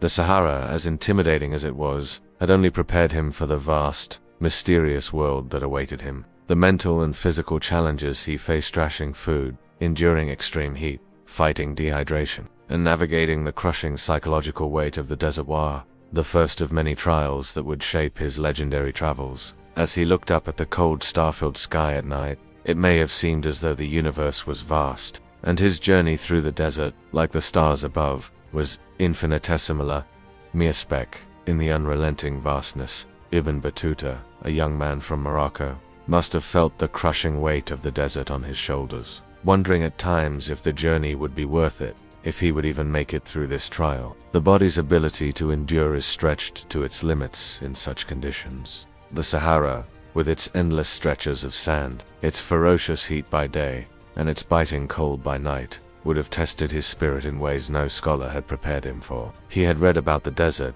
but nothing could have prepared him for the brutal reality of it. And Ibn Battuta, though a man of strength and resilience, must have felt moments when his resolve wavered. The psychological strain of the desert's isolation and relentless conditions was overwhelming. Despite being part of a caravan, there was an acute feeling of loneliness that came with the desert. The distance between each traveler seemed to stretch farther than the actual miles. The stillness of the landscape, the lack of distractions, the silence of it, all these were all mentally exhausting. The heat drained not just the body but the soul, and in such an environment, it would have been easy for Ibn Battuta to question his choices. The constant thirst would have affected not just his body but his emotional state as well. Frustration and helplessness would all begin to creep in. The experience of dehydration went beyond physical discomfort. It became a mental battle. Every thought would be clouded by the longing for water and the crushing reality of being so far from any possible source of relief. Ibn Battuta's food choices were minimal, often consisting of hard bread, dried dates, and a small amount of salted meat. Though these provisions could sustain him for a while, they lacked the nutrients needed to provide real energy. Mental clarity and the stamina needed to continue the journey could quickly fade. But the need to ration food and conserve energy became more critical with every passing day. Ibn Battuta's challenge was more than simply surviving. He would need to learn to conquer the Sahara's extremes, to make it his ally, or risk being consumed by it. The body, constantly fighting to retain what little moisture it had, would quickly succumb to the desert's brutal forces. As the sun climbed higher, the temperature would soar, and every movement became an effort. With the ground beneath him burning hot, Ibn Battuta would have felt the searing pain in his feet with every step. Heatstroke, a condition that occurs when the body's core temperature rises to dangerous levels, was an ever-present danger. Ibn Battuta would have seen fellow travelers beginning to falter as their bodies overheated, their energy drained by the sheer intensity of the sun. It was in this inhospitable landscape that he would face his first test of endurance, both physical and mental. Ibn Battuta and his companions understood that every drop of water was a lifeline, one that could mean the difference between survival and death. The caravan moved slowly, with a pace set to conserve their supplies as long as possible. For Ibn Battuta, this was his first real introduction to the idea that survival depended not just on physical strength, but on practical intelligence. Rationing water and food became an essential skill. Though Ibn Battuta traveled with a caravan, which provided a certain level of protection and solidarity, the desert's remorselessness still held the upper hand, forcing every traveler to reckon with the harshest conditions imaginable. The Sahara is not merely a desert in the conventional sense. Its name is synonymous with harshness. In the Sahara, water was as precious as life itself. The water supply was always finite, a constant source of tension and anxiety. Ibn Battuta would have witnessed how the caravan members rationed their water, dividing it into small amounts, saving the precious liquid for the hottest parts of the day. There were no guarantees of water sources along the way. The caravan had to rely on ancient wells and temporary oases, which might not always be nearby when they most needed it. The feeling of thirst would have gnawed at Ibn Battuta, especially as the heat intensified.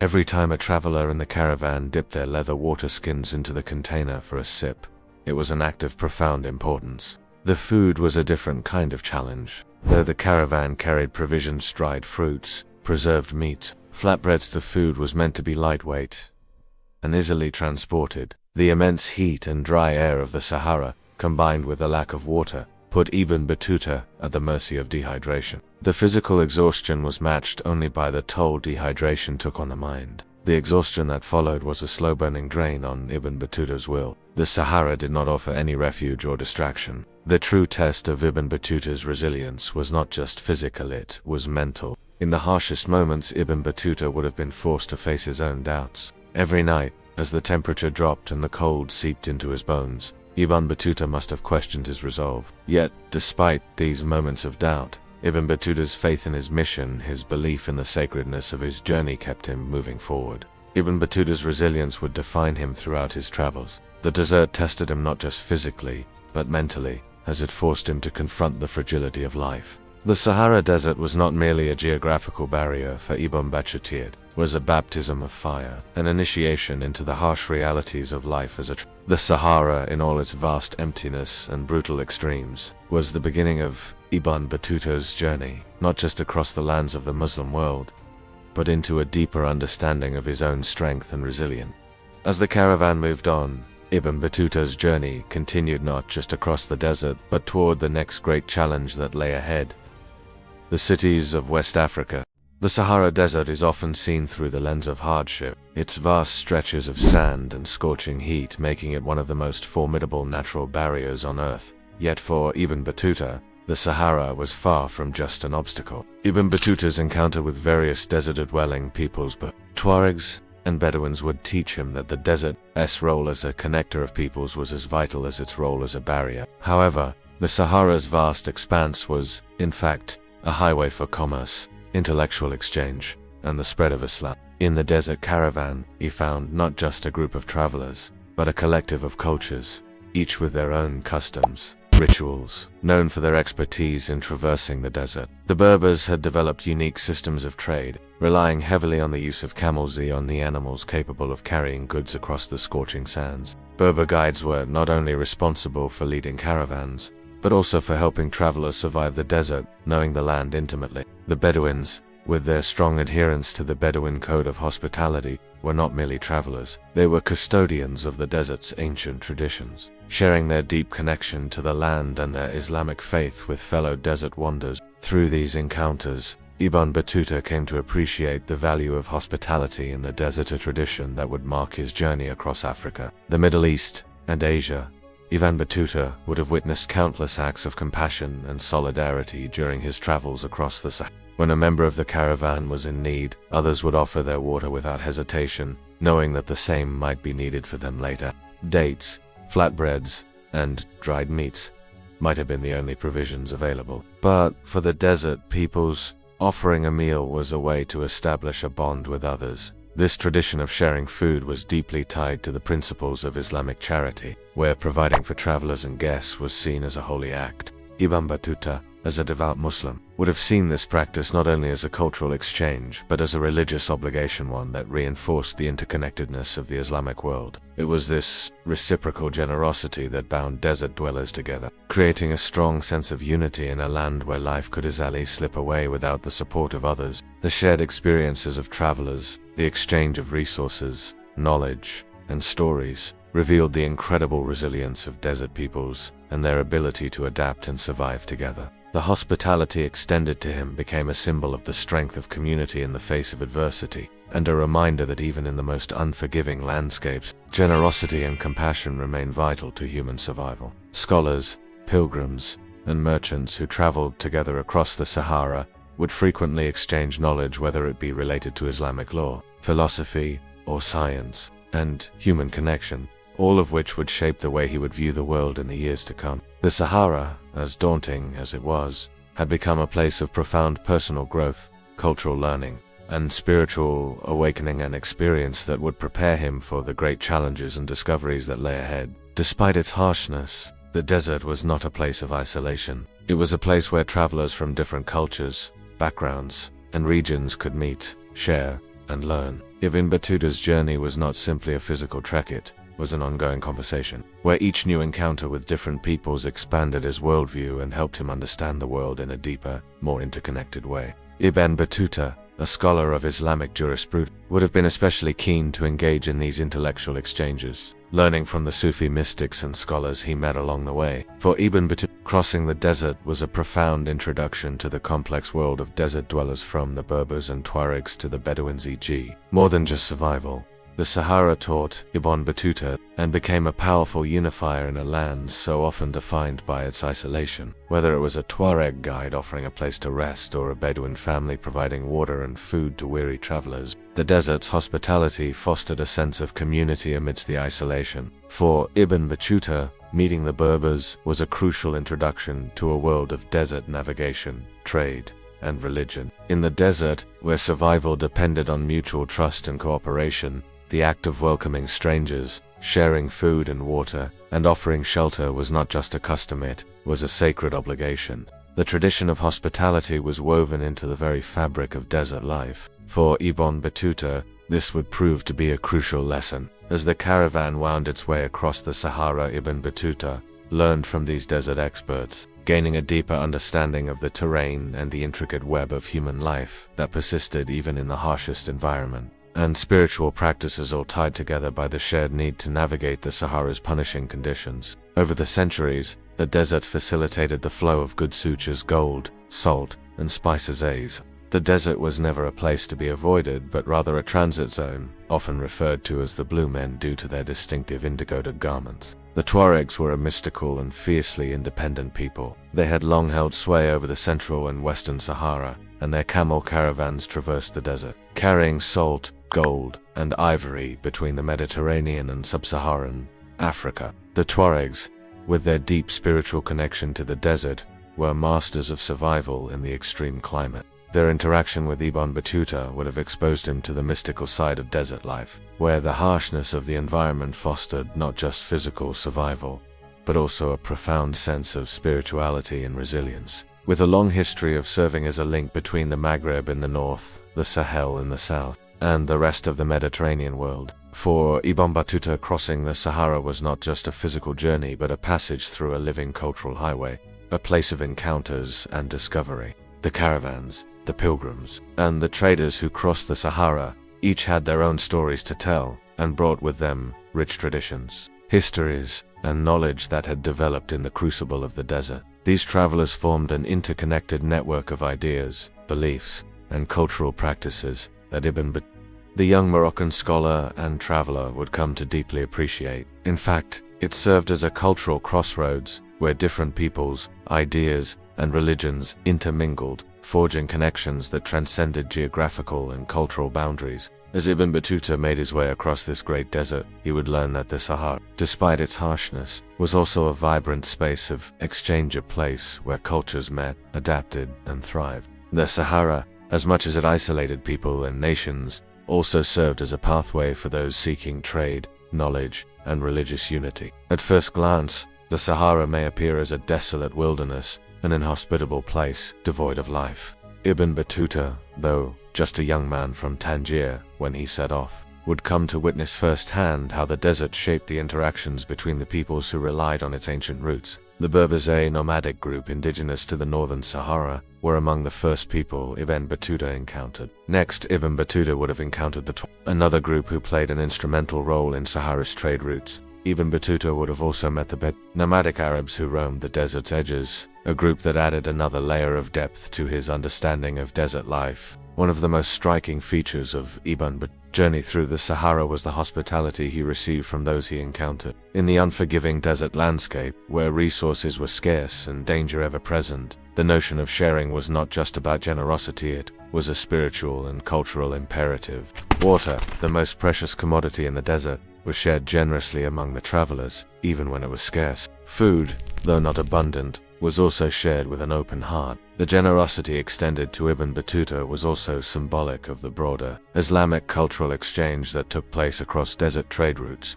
As Ibn Battuta traveled deeper into the desert, he realized that this sharing of resources, both physical and intellectual, was a key feature of life in the Sahara. The Sahara Desert was not merely a barren wasteland, but a dynamic space where cultures, traditions, and ideas met, blended, and evolved. Through these encounters, Ibn Battuta saw that the desert, despite its challenges, was a place where human connection flourished. As Ibn Battuta continued his journey beyond the Sahara, he carried with him these lessons of cultural exchange. After the staggering endurance required to cross the Sahara Desert, Ibn Battuta finally arrived at the Mali Empire, a sprawling land of immense wealth, cultural richness, and intellectual prestige. As he emerged from the harsh desert landscape, the air changed around him, no longer dry and suffocating, but alive with the hum of civilization. At the time of Ibn Battuta's visit, the empire was ruled by Mansa Suleiman, who followed in the footsteps of his predecessor, the legendary Mansa Musa. Under these kings, Mali reached the pinnacle of its prosperity. Mansa Musa, the most famous of the Malian rulers, had already made a historic pilgrimage to Mecca, distributing so much gold that he caused a temporary inflation in the economies of the regions through which he passed. Timbuktu was not just a city, it was a symbol of the convergence of Islamic civilization, trade, and scholarship in West Africa. Timbuktu was often referred to as the City of Gold, a name that reflected both its material wealth and its intellectual riches. The city's markets were a meeting place for goods from across Africa and beyond, serving as a crossroads for both trade and culture, and students engaged in debates and discussions on Islamic law, philosophy, and theology. Timbuktu was home to some of the most renowned Islamic scholars of the age, and the city had a reputation for producing educated men who were influential throughout the Islamic world. Here, he was surrounded by an intellectual culture that valued the written word, the exchange of ideas, and the pursuit of knowledge. It was in Timbuktu that Ibn Battuta would have witnessed the heights of Islamic scholarship, with local scholars engaging in discussions about Islamic theology, science, medicine, and the philosophy of law. Here, merchants from the Maghreb, West Africa, and beyond gathered to trade not only goods, but ideas. The city stood as a symbol of Africa's place in the wider Islamic world, serving as a the Mali Empire, with its prosperity, trade, and scholarship, was a beacon of what could be achieved through faith, commerce, and education. In Timbuktu, Ibn Battuta encountered not only the material wealth of the region, but also the intellectual brilliance that defined the city's legacy. Timbuktu was, and remains, a symbol of the golden age of Islam in Africa City, where the exchange of ideas, knowledge and faith shaped the lives of those who lived there and those who passed through. Like Ibn Battuta, an intellectual beacon for Muslim travelers and scholars from every corner of the globe. Its connection to the broader Islamic trade networks and spiritual traditions made it an essential stop for any traveler seeking knowledge and cultural exchange. The markets were bustling, filled with the sounds of exchanges, the clink of coins, and the scent of spices. The presence of gold, salt, ivory, and slaves in these markets only hinted at the wealth that the Mali Empire had amassed through centuries of trade across the Saharan desert. In his travels, Ibn Battuta would continue to encounter cities of wealth, culture, and spirituality, but it was Timbuktu, with its remarkable fusion of trade and learning, that truly stood out as one of the most pivotal moments of his journey, a moment that illustrated the unity of the Islamic world and the richness of African civilization. The city, in all its wealth and wisdom, would forever remain a symbol of the power of intellectual exchange and cultural interconnectedness. These encounters would have deepened Ibn Battuta's understanding of Islamic intellectual traditions, and likely strengthened his own faith and commitment to scholarship. Ibn Battuta, a scholar himself, would have felt a deep connection to the intellectual atmosphere of the city. He would have witnessed firsthand the vibrancy of Islamic scholarship, especially in Sankha University, where students and teachers debated and discussed matters of jurisprudence, logic, mathematics, and science. This was a center of knowledge, where learning was regarded as sacred, and books were treated as treasures. The wealth of Timbuktu was clear in its luxurious commodities, exotic spices, fine textiles, and precious metals. These institutions were not just places of higher learning, they were hubs of cultural exchange, where scholars from all parts of the Muslim world came to study, teach, and share their knowledge. Ibn Battuta himself, a scholar of Islamic law, would have been captivated by the vibrant academic life in Timbuktu. The city was home to a rich collection of manuscripts and texts, many of which were copied by hand by the scholars of the region. The libraries of Timbuktu housed an extensive collection of books on Islamic law, medicine, mathematics, and astronomy, making it a veritable intellectual center of the medieval world. Ibn Battuta, a scholar deeply involved in the world of Islamic jurisprudence, would have been drawn to the manuscripts and texts that were housed in these libraries, where the writings of great scholars such as Ibn Rushd and Al-Ghazali could be found. The city's wealth was not just material, though it was also spiritual and intellectual. At the time of Ibn Battuta's visit, the city was one of the most famous centers of learning in the Muslim world, drawing scholars from North Africa, the Middle East, and even Central Asia. Islamic scholarship flourished here, with universities, libraries, and centers of learning that rivaled those of the great cities of the Islamic world, such as Cairo and Baghdad. Situated at the crossroads of major trade routes, Timbuktu had become a major center of commerce and learning, attracting scholars, pilgrims, and traders from across the Islamic world and beyond. This largesse left a lasting legacy of affluence and prestige that echoed through the Malian capital. Even centuries after Musa's reign, Mali was known for its unmatched wealth that Ibn Battuta would experience firsthand as he passed through the empire. Its cities, notably Timbuktu and Gao, were known far and wide not only for their material wealth, but also for their spiritual and intellectual importance. The Mali Empire, with its majestic cities, was a stark contrast to the barren dunes that he had just crossed. The wealth of Mali was not merely in gold, it was in art, culture, architecture, and commerce. He would have passed through bustling trade routes, where merchants from North Africa, the Middle East, and even distant Europe exchanged goods. The markets were filled with fine silks, spices, and luxuries, as well as basic commodities like salt, which was invaluable in the desert. The air must have been thick with a sense of incense and fragrant oils, as the streets were lined with artisans and craftsmen selling their works. The wealth of Mali could not be denied, nor could its cultural importance. The empire was a hub of intellectual exchange, where Islamic scholarship blended seamlessly with indigenous African traditions. And Ibn Battuta would have felt the vibrancy of this fusion the moment he set foot in its cities. Upon reaching the southern edge of the desert, Ibn Battuta found himself entering an empire unlike any he had encountered before, a vast kingdom whose wealth, commerce, and cultural flourishing were unmatched. Mali, one of the greatest empires in the history of West Africa, was built on the vast reserves of gold and salt that it controlled. As Ibn Battuta traveled into the empire, he would have been stunned by the opulence that greeted him. Mali's grandeur was also reflected in its monumental architecture, with palaces, mosques, and great meeting halls that stood as a testament to the empire's power. For Ibn Battuta, however, the city of Timbuktu was the jewel of his visit to Mali. As Ibn Battuta approached Timbuktu, he must have been awestruck by the city's immense wealth and its air of intellectual vibrancy. Upon his arrival, Ibn Battuta would have felt a profound sense of awe as he entered Timbuktu's bustling markets, filled with traders from distant lands selling gold, ivory, salt, and slaves. As Ibn Battuta made his way through the city, he would have encountered scholars, religious leaders. The universities of Timbuktu, such as Sanka Jingariba and Sidi Yuja, were renowned throughout the Islamic world. The intellectual atmosphere of Timbuktu would have been a profound and inspiring experience for Ibn Battuta. The flourishing markets and the role of Timbuktu in the broader Islamic world. Beyond the intellectual and religious aspects, Timbuktu's markets were a cornerstone of the city's wealth. For Ibn Battuta, Timbuktu was more than just a place of study or trade. It was a living testament to the interconnectedness of the Islamic world. For Ibn Battuta, Timbuktu was a city of profound importance, a city that opened his eyes to the wealth, culture, and intellectual vibrancy of West Africa. Timbuktu's scholarly institutions would remain a central part of Ibn Battuta's understanding of the Islamic world, reinforcing his beliefs in the importance of knowledge, faith, and cultural exchange.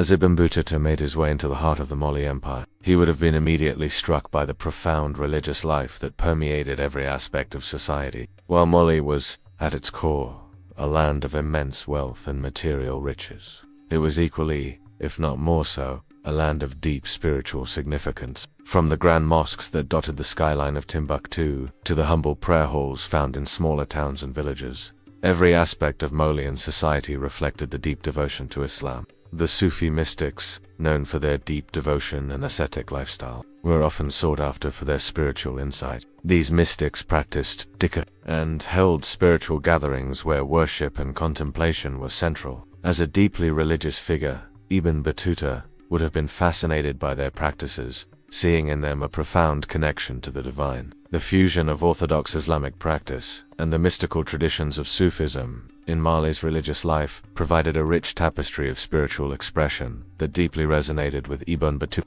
but also their experiences in navigating the political, social, and economic realities of West Africa. Climate, social divisions, and political instability shaped daily life and the dynamics of both Timbuktu and the broader empire. The city, known for its open and vibrant intellectual environment, welcomed a diverse array of thinkers, and Ibn Battuta would have absorbed ideas and traditions from varied sources, making his journey not just one of religious and geographical exploration, but of deep intellectual enrichment. As he journeyed through the empire, Ibn Battuta would have been welcomed with the warmth of a community united by faith. Despite the vast wealth that flowed through its markets, Mali's cities also had their share of poverty and social inequality. This division between the elite and the common people would have presented a complex social fabric, one where wealth was abundant but not evenly distributed.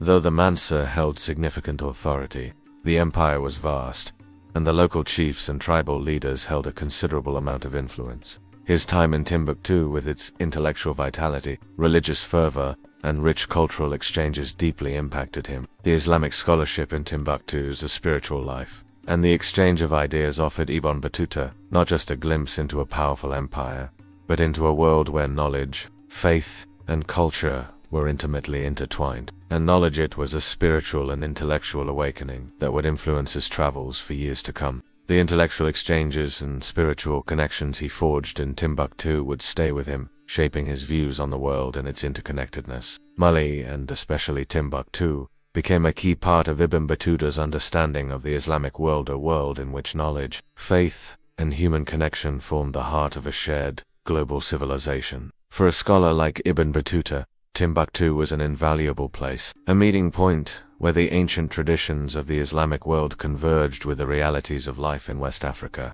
Political factionalism and tensions often arose between the royal court and regional leaders, and Ibn Battuta would have seen these tensions play out during his time in the empire. He may have witnessed the consolidation of power by Mansa Musa's successor, who had to balance the centralized imperial authority with the demands and autonomy of various regions within the empire. Slavery, too, was a part of the social structure, as slaves were an important part of the labor force that supported the empire's trade and infrastructure. Ibn Battuta would have noticed the disparities in wealth and the social systems that existed, alongside Mali's intellectual and economic wealth. These struggles served as a reminder that even the most prosperous empires have their flaws and difficulties, and that the road to greatness is often fraught with obstacles. Nonetheless, Mali and Timbuktu stood as symbols of resilience, a reflection of how the fusion of faith, intellect, and culture could create a society that thrived even in the harshest of circumstances. Class divisions were evident, and Ibn Battuta, an outsider and a scholar, would have been keenly aware of the discrepancies between the wealthy elite and the working poor. Timbuktu was a crossroads of civilizations, a meeting place where African, Arab, and Berber cultures collided and converged. The Niger River provided crucial irrigation, but the dry season often brought intense heat and desiccating winds that affected agriculture and everyday life. Roads would become impassable due to the thick mud, and the heavy rains could bring flooding, causing delays in trade and travel. For Ibn Battuta, these challenges would have slowed his journey, making his time in the empire both frustrating and enlightening. Still, he would have witnessed how Malians adapted to these seasonal fluctuations by developing agricultural techniques and sustainable trade routes that took the weather patterns into account. And during the wet season, the rainfall that nourished the crops also made the landscape muddy and difficult to navigate. For Ibn Battuta, the weather must have presented a sharp contrast to the relentless heat of the Sahara. While not as extreme, the unpredictable nature of the climate could still make travel and life within the empire difficult. Scholars from North Africa, the Middle East, and West Africa came together to exchange not only religious knowledge, but also scientific insights, mathematical discoveries, and philosophical inquiries. Ibn Battuta, already an accomplished scholar, would have found himself engaging in debates and dialogues on a variety of subjects. While he was particularly interested in matters of Islamic law, the intellectual environment of Timbuktu also offered him the opportunity to learn about astronomy, medicine, and even history, subjects that were highly valued in the Malian scholarly community. As he moved through the city, Ibn Battuta would have witnessed firsthand the immense diversity of people who had come together in pursuit of knowledge, trade, and faith. These manuscripts were carefully preserved in the libraries of the city, and Ibn Battuta would have marveled at the sheer volume of Islamic texts available for study. Many of these manuscripts were works of jurisprudence, theological writings, and poetry, each of which shaped the intellectual identity of the region. Ibn Battuta himself would have had access to some of these priceless works, delving into texts that would have enriched his own scholarly pursuits, where the rhythm of daily life was punctuated by the call to prayer, and the importance of religious observance was felt in every part of the empire. The call to Adhan echoed in the streets, and the imams who led the prayers were figures of profound respect and influence. Islam, having been introduced centuries earlier through trade routes, had become a central thread woven into the fabric of daily life in Mali, particularly in its intellectual epicenter of Timbuktu. Ibn Battuta, a scholar of Islamic law and theology, would have found himself captivated by the universities and madrasas that studied the city. The teaching of Islamic law, the study of the Quran, and the discussions on Islamic philosophy were integral parts of daily life in Timbuktu. At the University of Sanka, scholars gathered to debate, study, and teach the great Islamic texts. The atmosphere in these schools was electric with intellectual rigor, and Ibn Battuta would have been especially drawn to the exchanges on Islamic jurisprudence, which he knew intimately. He would have encountered scholars from various parts of the Muslim world, all of whom contributed to the intellectual flourishing of the region. Ibn Battuta, deeply attuned to matters of faith, would have been particularly drawn to Mali's commitment to Islam. Timbuktu, in particular, was a hub of Islamic learning. The Sufi orders in Mali, deeply embedded in the spiritual culture of the empire, would have also made a significant impact on Ibn Battuta. The religious and intellectual life of Mali was not confined to the theoretical or spiritual realms alone.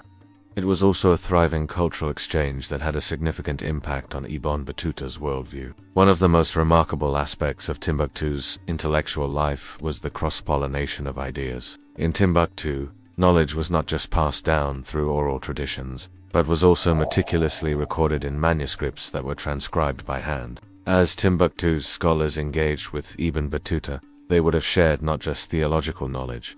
While the Mali Empire was a center of great intellectual wealth and religious piety, the empire faced its own set of challenges. Although Mali's climate was far more humid and livable than the Saharan desert, it was still challenging in its own right. The rainy season, while beneficial to agriculture, also presented logistical challenges for both locals and travelers. Timbuktu's wealth and intellectual vibrancy were undeniable, but the city and the broader empire also faced considerable social and economic challenges. The noble class in Mali enjoyed the fruits of the empire's trade and gold reserves, while the laboring classes, including farmers and artisans, lived much more modest lives. Politically, while the Mali Empire was under the rule of a powerful monarch, it was not free from internal challenges. Ibn Battuta's experiences in the Mali Empire were nothing short of transformative.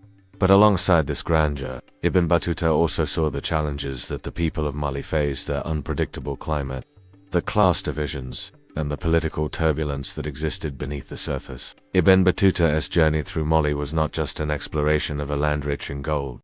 Ibn Battuta's extensive travels throughout the Islamic world and beyond introduced him to a wide array of cultures, many of which were vastly different from the North African society from which he came. As he ventured deeper into sub-Saharan Africa, especially in places like Mali, Mombasa, and the Swahili coast, his observations on the social norms, Dressy noted that despite the shared Islamic faith across many of the regions he visited, the cultural expressions of the people, particularly their dress and customs, varied greatly from those in the Middle East or North Africa. In places like Timbuktu, the intellectual fervor of Islam had been woven into the local culture. With scholars not only preserving classical Islamic knowledge, the Sahara Desert served as both a barrier and a connector, facilitating not only trade but also the spread of Islamic ideas through pilgrims, scholars, and traders. While slavery was not unique to Africa, Ibn Battuta's observations of the practice in Africa provide important insight into how slavery was woven into the fabric of society in medieval times. Particularly in Mali, where the empire was wealthy from the gold trade, slaves were often captured in war or purchased from other parts of the continent. In some cases, slaves played a significant role in the trade networks of the empire, performing essential duties that kept the economy running smoothly. The practice of slavery was widespread across the Islamic world in the 14th century, and Ibn Battuta did not overtly challenge it in the way that modern perspectives might. As a scholar who was deeply involved in the interpretation of Islamic law and theological texts, Ibn Battuta carried with him a strict view of gender roles, one that was shaped by the Islamic traditions of North Africa. He often found that the role of women in African societies differed significantly from the more conservative views of the Middle East and North Africa. Women in Mali, for example, were often seen actively participating in market life, and while they covered themselves modestly, they were not as constrained by the strict gender norms that existed in places like Cairo or Baghdad. Instead,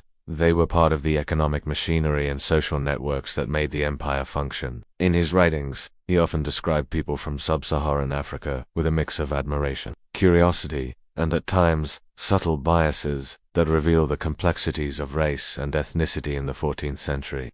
This exposure likely challenged Ibn Battuta's more traditional interpretations of women's roles in Islamic society, leading him to reflect on how Islamic culture could adapt to local practices while still maintaining its core principles. He often expressed wonder at the physical appearance of the peoples he encountered, but these reactions were rooted in the norms and hierarchies of his day. His experiences in Mali, particularly in Timbuktu, allowed him to witness a unique fusion of Islamic beliefs and local African customs. Despite the differences he noted between the African and Islamic world, Ibn Battuta's journey through Mali illustrated the remarkable diversity of the Islamic world, as well as the adaptability of Islam in different cultural settings, where ethnicity and skin color played a role in shaping how people viewed each other across cultures. Ibn Battuta's journey though full of prejudices reflective of his time, also offered profound insights into the global exchanges that shaped the course of Islamic civilization. His writings provide valuable historical perspectives on the cultural richness of sub-Saharan Africa,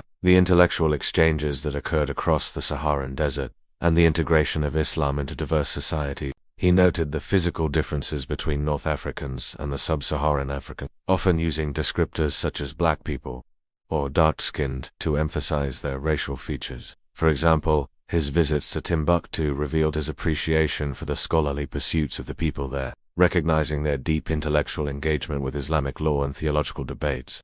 Despite some racial prejudices common to his time, Ibn Battuta's respect for the culture and learning of sub-Saharan Africans was clear. While some of Ibn Battuta's descriptions were not necessarily derogatory, they reflect the racial dynamics of the time, in which people from sub-Saharan Africa were often considered to be of a different racial category from those in the North African and Arab world. Women's roles in family life, business, and even religious practices in West Africa appeared to be more fluid and visible than what Ibn Battuta had seen in other parts of the Muslim world. His accounts reflect ambivalence and acceptance rather than outright condemnation. While women in North Africa were often more secluded and faced significant restrictions in their social roles, women in Mali and other parts of sub-Saharan Africa were more active in both the economic and social spheres. Women participated in trade, agriculture, and even in public life of freedom that was less common in the more Islamically conservative regions Ibn Battuta was accustomed to.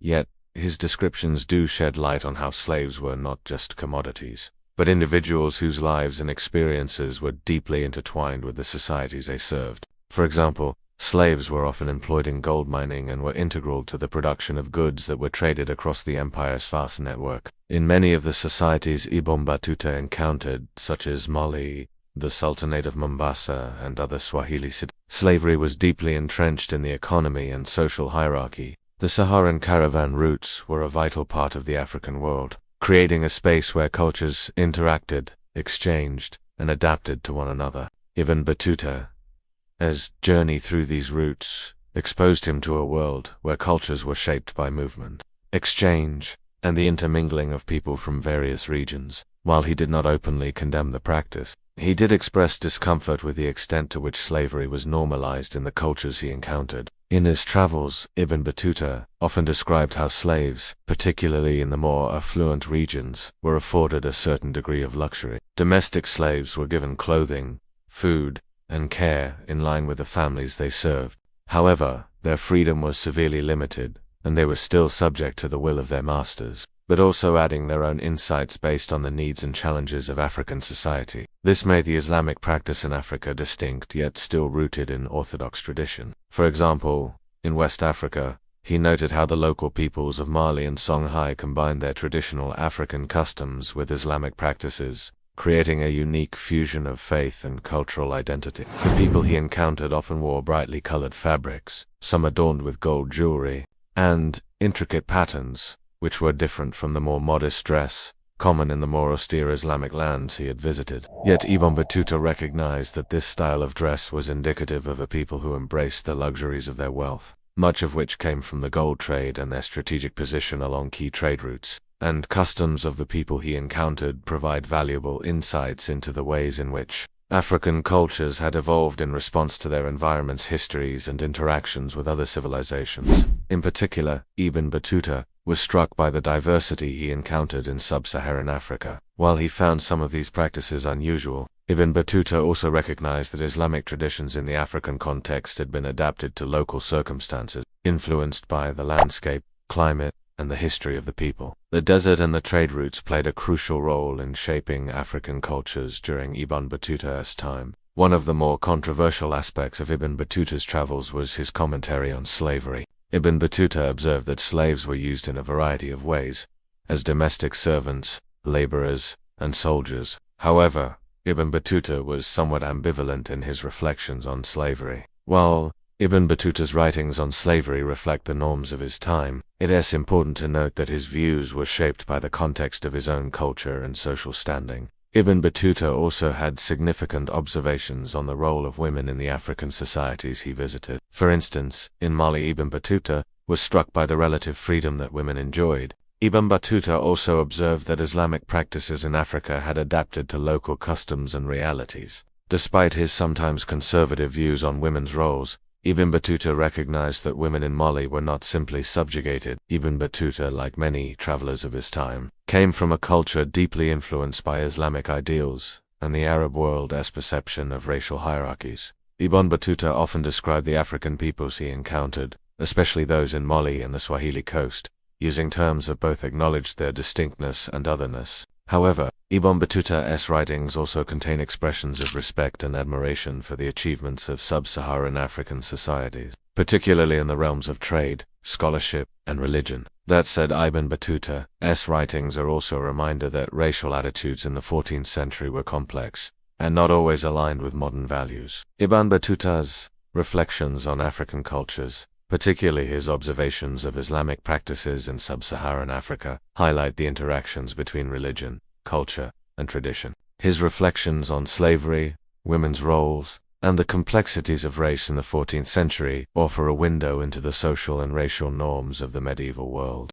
The Sahara Desert, often perceived as a vast, barren expanse of endless sand dunes, is in fact a land of hidden stories and ancient landscape that once teemed with thriving cities and complex civilizations. For centuries, the harsh climate of scorching heat and frequent sandstorms concealed the remnants of these long-lost cities, obscuring their secrets from the eyes of history. While he journeyed through this immense desert, he could not have known that, beneath the surface of its endless dunes, lay ruins of cities that once acted as vital centers of trade, culture, and civilization. He traversed what, for him, was a largely unknown wilderness, unaware that these ancient cities, which had once been prosperous trading hubs, were slowly being revealed by the work of archaeologists and explorers centuries later. The desert, with its desolate beauty, held within it traces of human ingenuity. Societies that flourished along ancient trade routes and built monumental cities. Trade, agriculture, and innovation enabled these cities to survive and even flourish in the heart of a desert. The story of these ancient peoples, whose civilizations once spanned across vast trade routes and thrived at the intersections of cultures, provides invaluable insights into the connections between the distant corners of the ancient world. The cities that have been uncovered offer us a glimpse into the remarkable achievements of societies found ways to thrive in one of the most extreme environments on Earth. Many of these cities rose to prominence due to their strategic locations along trade routes or their access to water sources in the desert, whether it be through underground rivers or proximity to oases. These civilizations built advanced systems of irrigation, enabling them to thrive in an environment where water was scarce. They developed sophisticated systems of governance, art, and religion, with some of these cities becoming renowned centers of culture and learning. But its rich past was embedded in its very soil. Though he passed through the desert's vastness, without fully understanding the historical depth beneath his feet, he may have heard tales of these lost cities, which in many ways had shaped the very fabric of the Sahara's human history. Today, we can look back and piece together their stories, learning how these civilizations once lived, traded, and thrived, only to be forgotten by time and nature. Thought to have flourished between the 6th century BCE and the 2nd century CE, it was a prosperous city that was once a center for trade and agriculture. Excavations have uncovered ancient trade routes,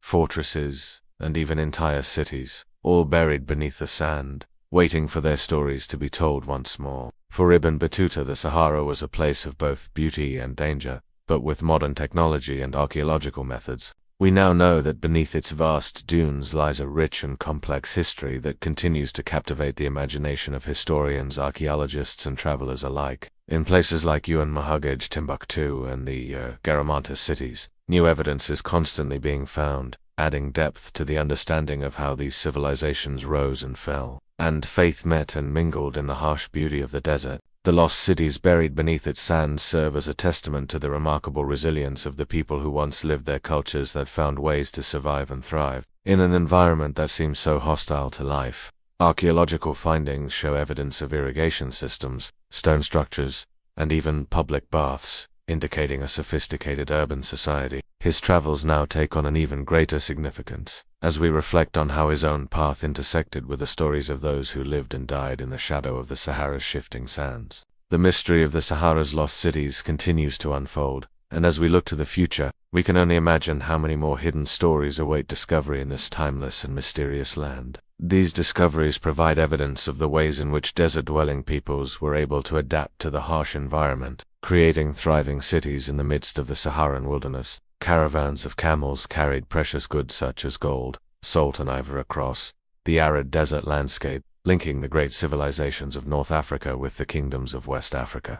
Known for their underground irrigation systems, the Garamantas managed to create an oasis civilization that flourished by farming and trading. The ancient urban centers, unable to withstand the changes in their environment, gradually fell into ruin, their remnants slowly buried beneath layers of sand and dust. What remained were the ruins, broken walls, and forgotten streets, only to be rediscovered millennia later, when the world's explorers and archaeologists began their search for the lost history of the Sahara. They constructed cities with paved streets, palaces, and temples, and their wealth was built on the trade of salt, gold, and slaves. Yet, like many other great civilizations, the Garamantas cities eventually declined, likely due to the increasing desertification of the region and the collapse of trade routes that once supported their economy. The Sahara was once a vibrant and bustling trade corridor, connecting the Mediterranean with the Sahel and sub-Saharan regions. It was a land not defined by its isolation, but by the exchange of goods,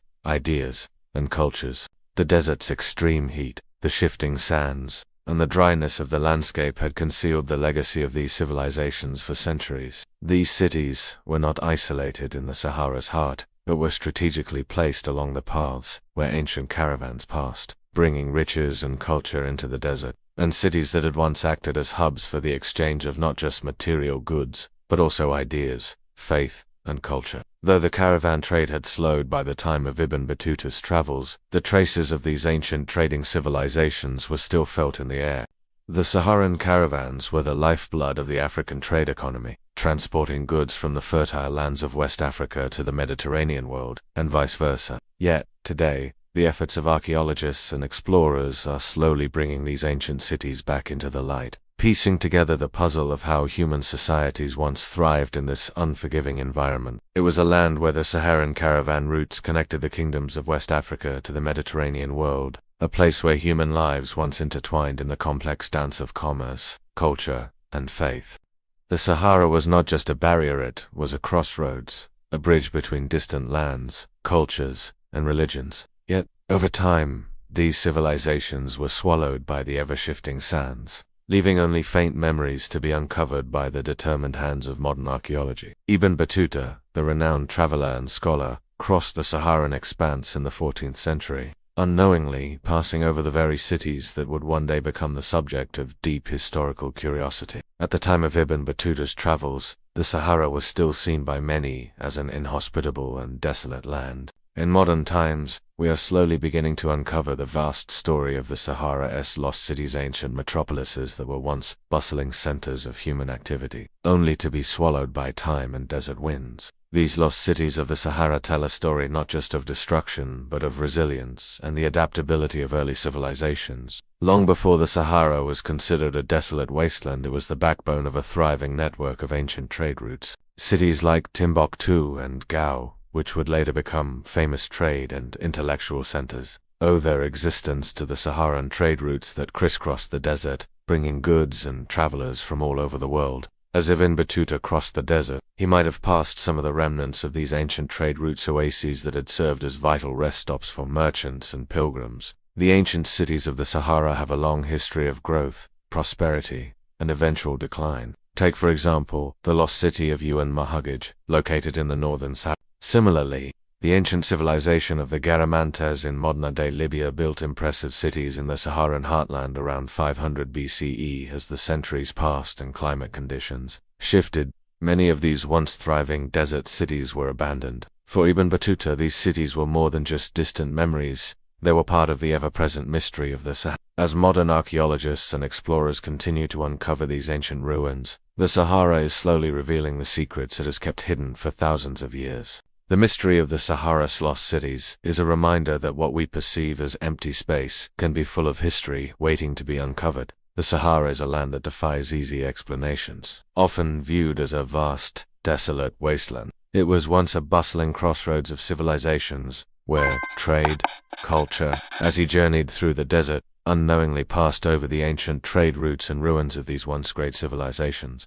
The Sahara Desert, often viewed as an insurmountable natural barrier, was, in fact, a crucial trade corridor that connected the sub-Saharan world with the Mediterranean and beyond. Long before it became synonymous with barren wasteland, the Sahara was a dynamic, vibrant trade network that played an essential role in the flow of goods, ideas, and cultures between Africa, Europe, and the Middle East.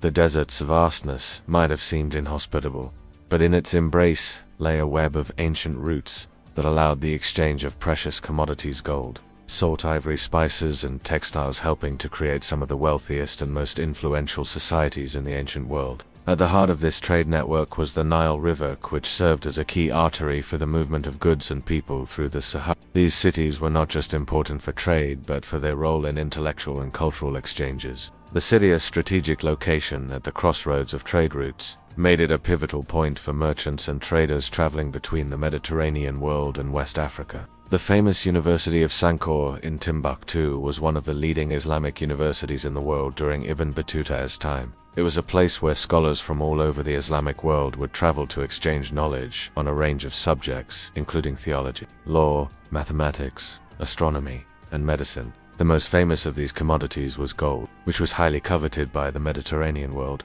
particularly in Europe and the Middle East. The gold mines of West Africa, especially those in Ghana, Mali, and Songhai, were rich sources that supplied gold to the Mediterranean world for centuries. This precious metal became the backbone of trade, with cities like Timbuktu and Gao thriving as central gold trade hubs. The flow of ideas, religion, and intellectual pursuits was as significant as the trade of material goods. The spread of Islam was one of the most significant cultural impacts of the trans-Saharan trade routes. The Sahara was not a mere barrier but a conduit for the exchange of knowledge, faith, and culture. From the Arabic script used in Timbuktu's manuscripts to the influence of Arabic in the language of trade, the desert, with its blistering heat and endless stretches of dunes, was more than just a barrier. It was a gateway to a world of interconnected civilizations. The cities of Mali and Gao, along with countless other lost cities hidden under the sand, tell a story of trade, cultural fusion, and human endurance. Ibn Battuta's travels across the Sahara,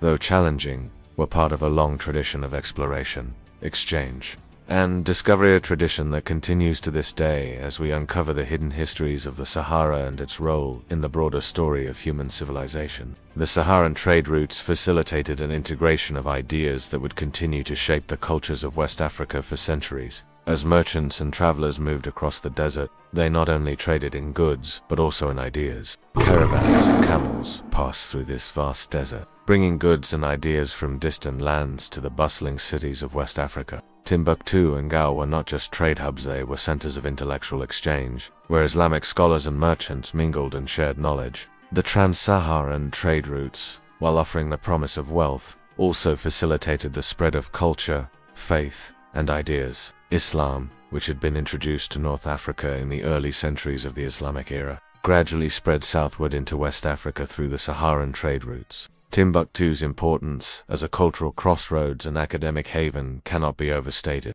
and Ibn Battuta, with his own intellectual inclinations, would have been intrigued by the scholarly environment he encountered here. As a devout Muslim scholar, Ibn Battuta was part of the Islamic intellectual movement that extended across the Islamic world. Islamic teachings were carried by traders and scholars, and in cities like Timbuktu, Islam became deeply ingrained in the local cultures. While the traditions and customs of West Africa were distinct, the religious and intellectual influences of Islam helped shape the philosophical and spiritual life in the region. Salt was a vital commodity for preserving food, especially in regions where refrigeration did not exist. Slaves, particularly from West Africa, were transported via the sea, with many finding their way to the Mediterranean and the Arab world, where they were used as servants, laborers, and even soldiers in foreign lands. As such, it was highly valuable in both West Africa and the Mediterranean. The salt trade was especially important in Mali, where vast deposits of salt were found in places like Tagaza, and it became a cornerstone of the Saharan economy. Timbuktu's bustling markets were full of gold, ivory, and salt commodities highly prized by both African and Arab traders. Located along the Niger River, Gao was a key city of the Songhai Empire and served as an important trading port. Here, merchants traded gold, salt, and other goods with the traders from the north and west. As with Timbuktu, Gao was a bustling urban center where trade and culture intersected. The city's influence and wealth were largely the result of its control over key trade routes crossing the desert and its role as a major point on the Niger River network. The city was also home to many scholars, Islamic teachers, and intellectuals, creating an academic environment that brought in knowledge from across the Islamic world. However, their historical significance extended beyond their cultural vibrancy and into the heart of the trans-Saharan trade network. The river allowed traders and merchants to travel relatively easily through the northeastern part of the desert, linking East Africa with North Africa. The Sahara was traversed by long caravan routes, often winding through the harshest parts of the desert. These caravans, primarily made up of camels, the most desert-adapted creatures, carried goods across vast stretches of sand. The camel, known for its ability to survive without water for extended periods, became the key to trans-Saharan trade. These caravans helped create a vast network that connected the great civilizations of the Sahel, including the Ghana Empire, Mali and Songhai, with North African cities like Cairo, Tunis, and Fez, and eventually extended to Mediterranean ports like Venice, Marseille, and Alexandria. Cities like Cairo and later Alexandria flourished due to their proximity to the Nile, while the Nile Valley itself became a critical passageway for the exchange of both material goods and cultural ideas. But the Nile was only one part of the larger picture. As Ibn Battuta journeyed through the Sahara, he would have encountered the living remnants of this trade system. The merchants and traders who navigated the desert in caravans became the lifeblood of this extensive network. Along the route, cities that once thrived as trade hubs flourished on the backs of gold, salt, and slaves, among other goods. These cities not only facilitated trade but also became centers of cultural exchange, where Islamic scholars and pilgrims would meet, mingle, and share knowledge.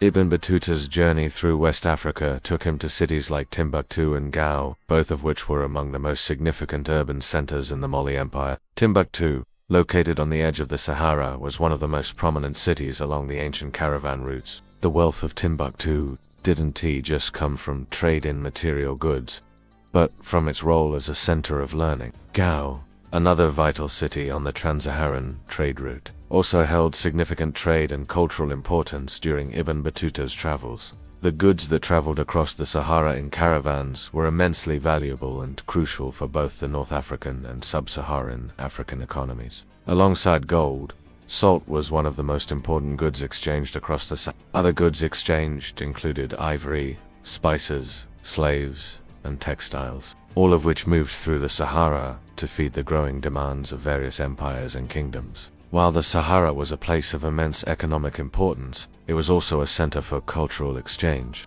Ibn Battuta's travels through the Sahara were a direct reflection of this cultural exchange. Through his travels, Ibn Battuta encountered the cultural fusion that took place in these desert cities. The Sahara Desert, once thought of as an impenetrable void, was in reality the lifeblood of a thriving trade network that connected the diverse cultures of Africa, Europe, and the Middle East.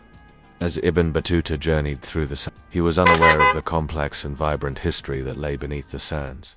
For centuries, the Sahara Desert has been seen as a desolate wasteland, an expanse of sand and heat where little life could thrive. However, in recent decades, archaeology has begun to reveal a hidden history buried beneath the shifting sands. Thanks to modern archaeological methods, explorers and researchers have unearthed lost cities that challenge our understanding of the region's past. Far from being a barren wasteland, the Sahara was once home to thriving cities and culture centuries before it transformed into the harsh desert we know today. The city's inhabitants likely engaged in the trade of salt, gold, ivory, and other valuable resources, acting as middlemen between the sub-Saharan regions and the Mediterranean world. The ruins include stone-built structures, temples, and fortifications, which point to a society that had a high degree of organization and sophistication. These pottery shards suggest that Mahagig was a center of both trade and cultural exchange, with influences from the Mediterranean and North African civilizations.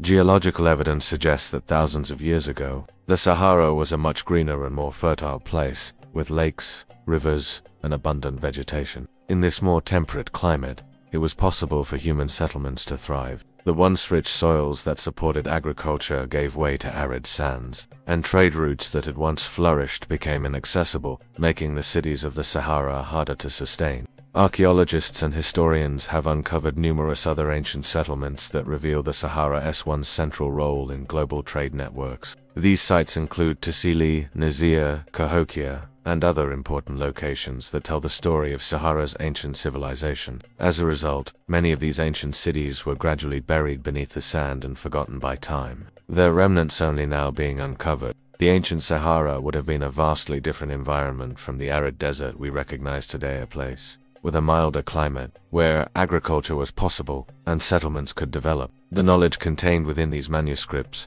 preserved in the libraries of Timbuktu, speaks to the intellectual richness of the ancient Sahara and its pivotal role in the cultural development of the Islamic world. Today, these lost cities are being uncovered, revealing the incredible legacy of human resilience, cultural exchange, and trade that once defined this great desert. The lost cities of the Sahara, once hidden beneath the shifting sands, offer a profound reminder that the past is never truly gone. It waits patiently beneath the surface, ready to be reached. The city was not isolated, but was part of a larger network of communities that spanned vast distances, facilitating the exchange of both material goods and cultural knowledge. The lost cities buried beneath the sands of the Sahara tell the story of ancient civilizations that rose and fell, not because of the desert's harshness, but because of the changing climate and the challenges of maintaining prosperous societies in a vast and shifting landscape. The desert caravans that crossed this vast landscape carried with them not only gold, salt and ivory, but also ideas from the Islamic teachings of Baghdad and Cairo to the spiritual practices and cultural traditions of West Africa. These lost cities were crucial centers in the exchange of both material wealth and intellectual knowledge, blending the traditions of Islam, African culture, and Mediterranean heritage. The rock art found in this area depicts scenes of cattle herding, farming, and hunting, evidence of a society that lived and thrived in what was once a much greener sand. Cities like Mahugig and others served as important crossroads of commerce where cultural exchanges occurred, spreading Islamic knowledge, technological advancements, and artistic traditions throughout North Africa and the Mediterranean. These paintings reveal that life in the Sahara was once far from desolate, and that its people adapted to the land's changing nature over thousands of years. The evidence suggests that the people of Mahugig did not simply survive in the desert, they thrived. Their ability to build complex settlements in an environment that was becoming increasingly arid is a testament to their ingenuity and adaptability. As the climate gradually became more arid, the fertile regions that supported these cities began to dry up. The desertification of the region caused many of these once thriving cities to disappear, either completely abandoned or transformed into smaller, more mobile communities. The ancient inhabitants of these cities, like those in Mahugig, were forced to migrate in search of more hospitable land. The collapse of these ancient societies in the face of climate change serves as a poignant reminder of the fragility of civilization, how even the most advanced societies can be undone by the forces of nature. This trade was vital to the flourishing of the city, and the fact that these goods made their way through this desert city provides evidence of the Sahara's role as a vibrant trade corridor. One of the most significant of these discoveries is Mahugig, an ancient city located in what is now Mauritania, in the northern reaches of the Sahara. Thought to have been established around 1000 BCE, Mahugig was an important center of trade and culture, long before the rise of the great Saharan empires like Mali and Sahara. Archaeologists who have excavated the site have uncovered stone walls, temples, and ceramics,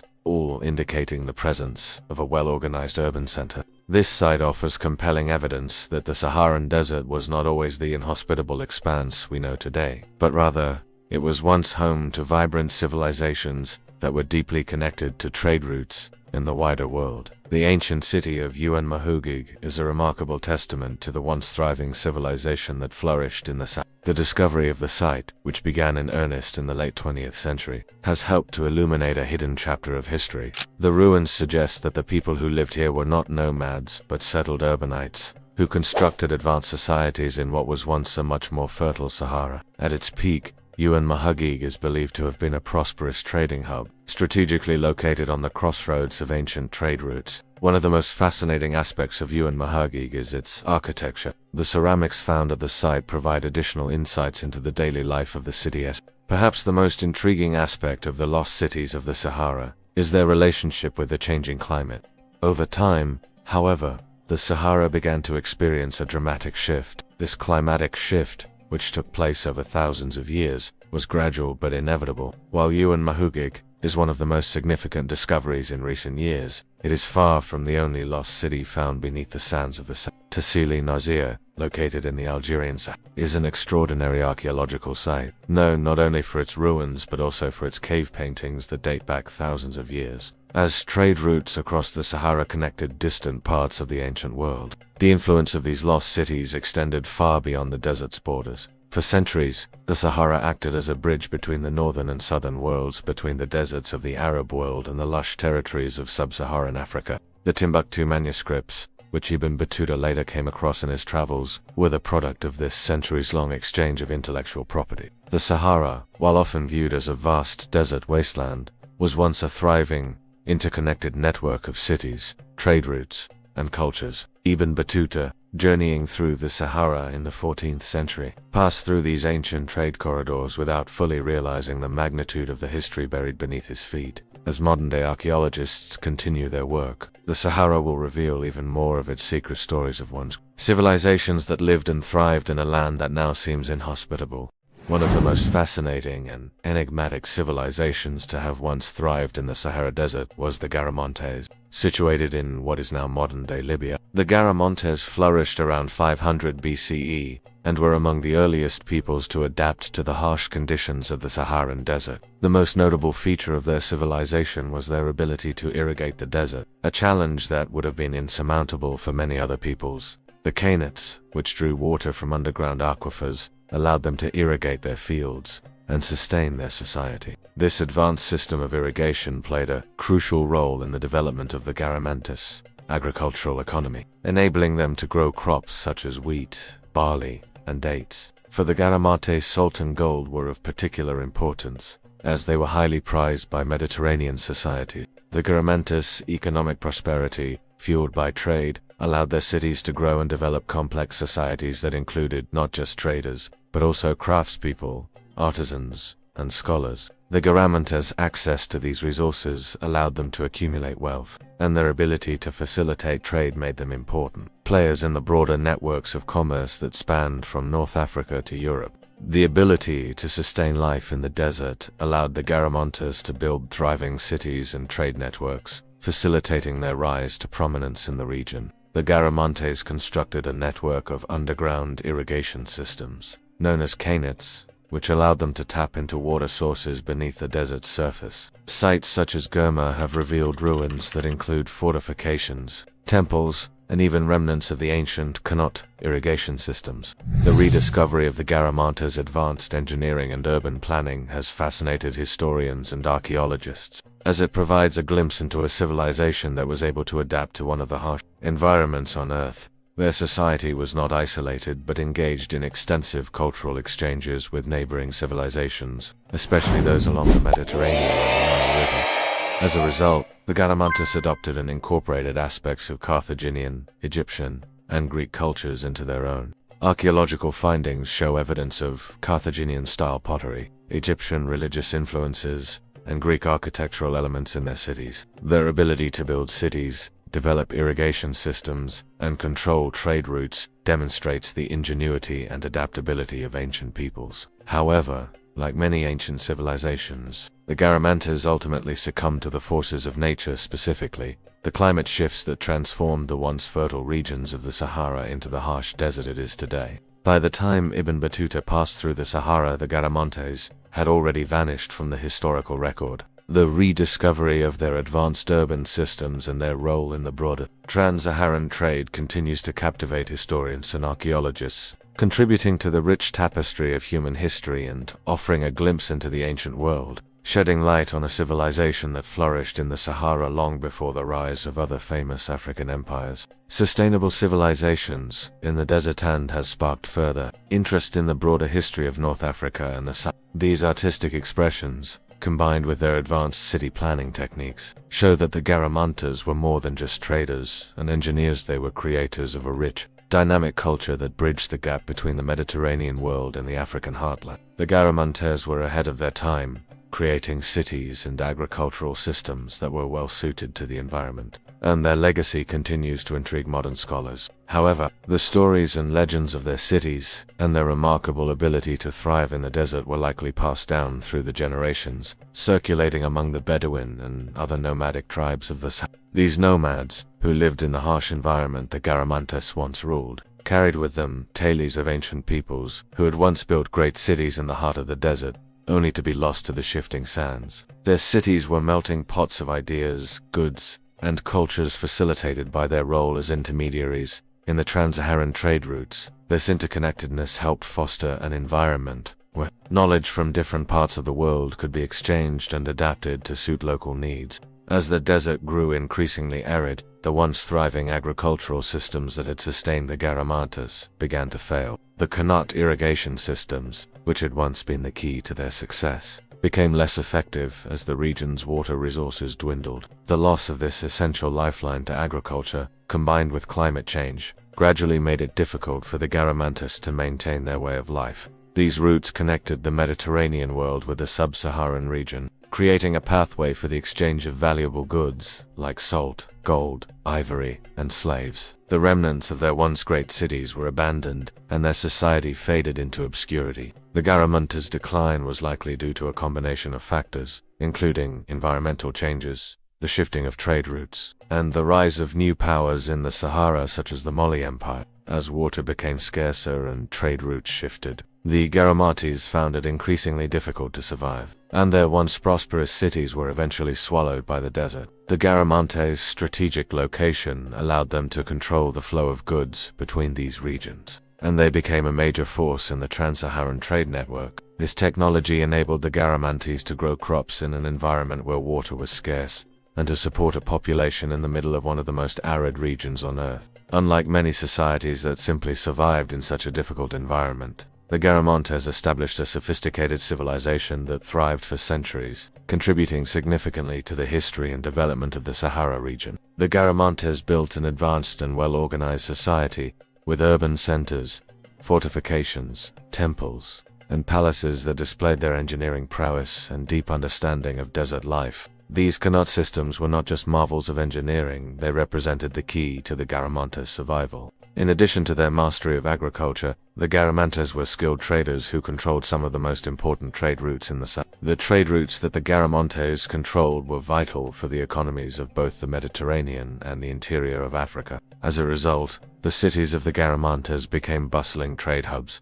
where merchants from all over the ancient world came to exchange goods. Despite their initial success, the Garamantes eventually faced significant challenges, particularly due to the changing climate of the Sahara. By the time of Ibn Battuta's travels in the 14th century, the Garamantes were no longer a dominant force in the region. The mysteries of the Garamantes and their civilization were lost to history for centuries. It was empty until the 20th century that archaeologists began to rediscover the remnants of Garamante cities buried beneath the sands of the Sahara. The discovery of these ruins has given historians and archaeologists a better understanding of the Garamantes' society, their ability to create complex. Beyond their engineering feats and trade dominance, the Garamantes also had a profound cultural impact on the region. This cultural assimilation and exchange contributed to the cosmopolitan nature of Garamani society. The Garamantes also had their own distinctive artistic and architectural traditions, with ruins revealing distinctive frescoes and carvings that reflect their unique cultural identity.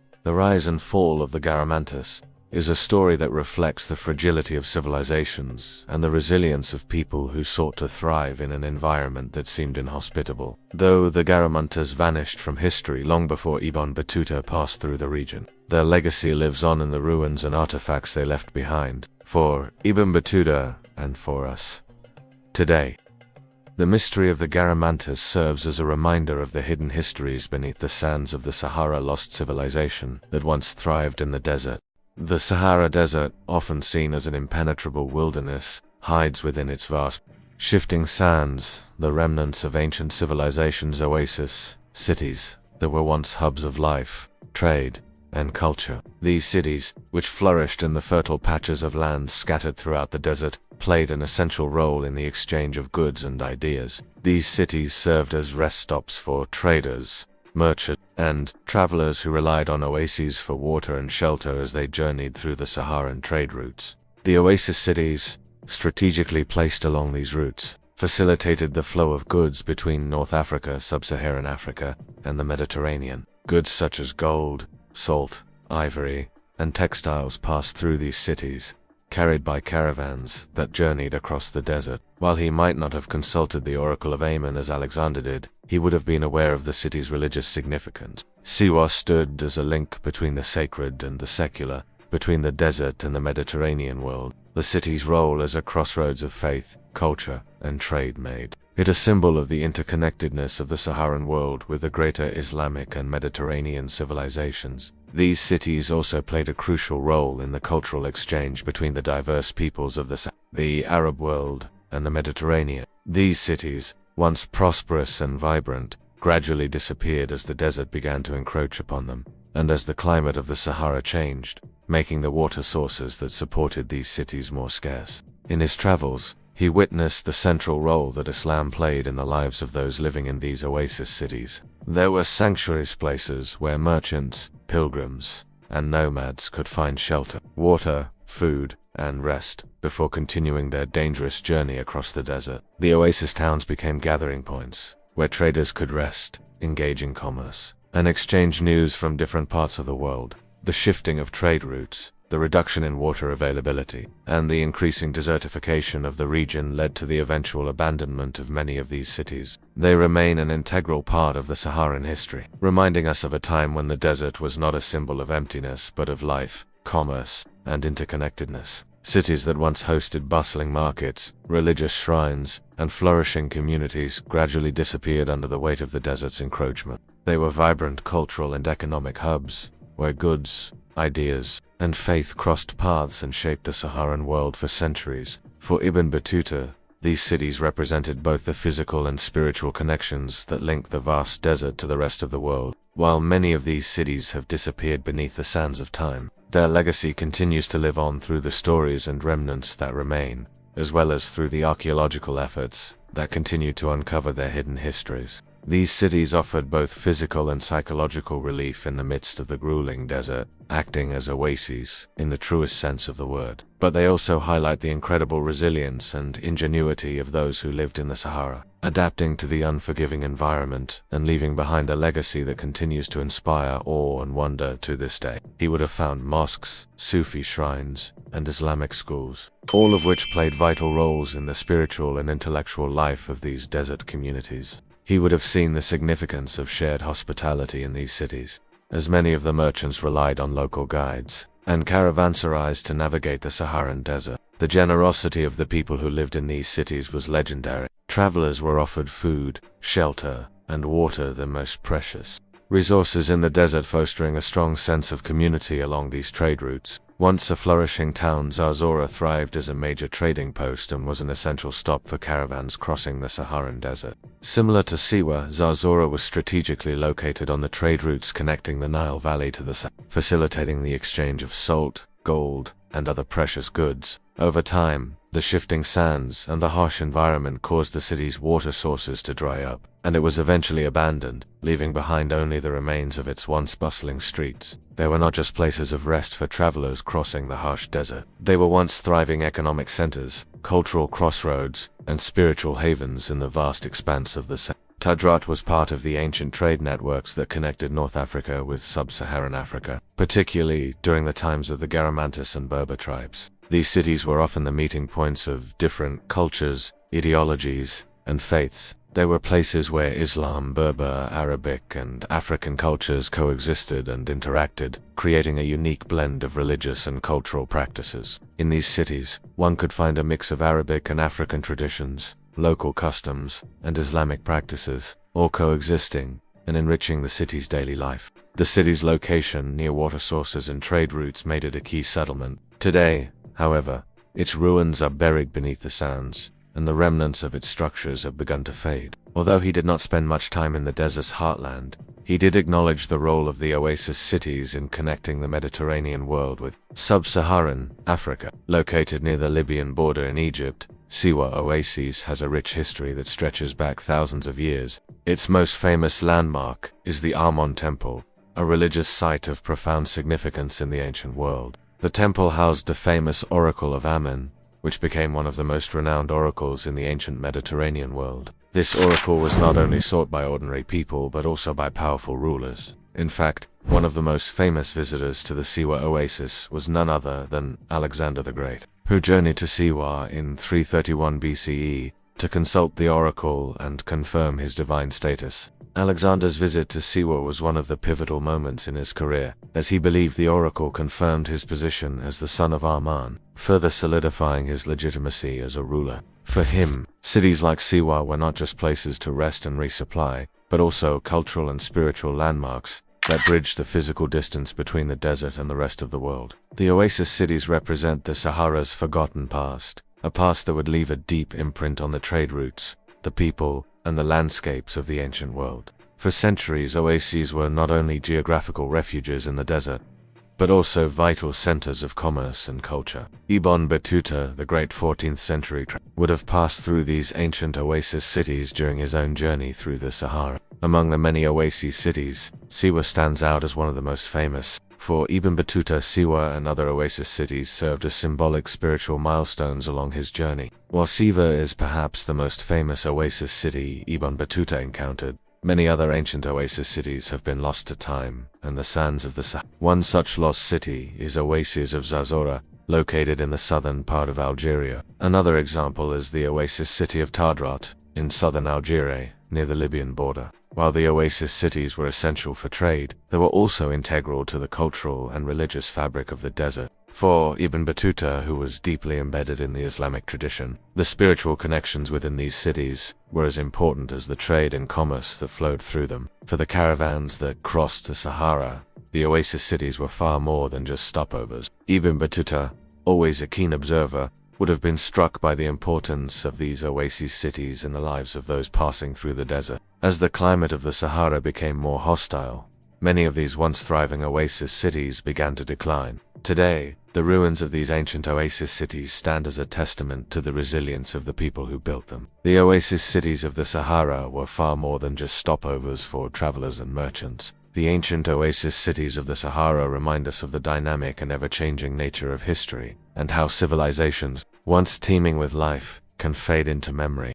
Ibn Battuta, renowned for his extensive travels and pilgrimages, found himself navigating not only the physical landscapes of the world, but also the deep currents of history and cultural legacy embedded in the lands he and shifting dunes seemed to dominate. He would have been acutely aware of the historical significance of the landscapes around him. The Sahara, with its once thriving cities and trading routes, held the silent echoes of civilizations that had long since faded. Their once great cultures now reduced to broken ruins. Though Ibn might not have fully understood the archaeological or cultural value of these sites in the way modern historians do, he would have certainly grasped their moral lessons and the historical weight they carried. And Timbuktu would have reflected on how these civilizations were built on the foundations laid by earlier forgotten empires. The Garamantes, whose once great cities were now entombed beneath the dunes, had shaped the Saharan trade routes, leaving a legacy of irrigation, systems, trade networks, and cultural exchanges that would later influence the civilizations of the Sahel and the Mediterranean.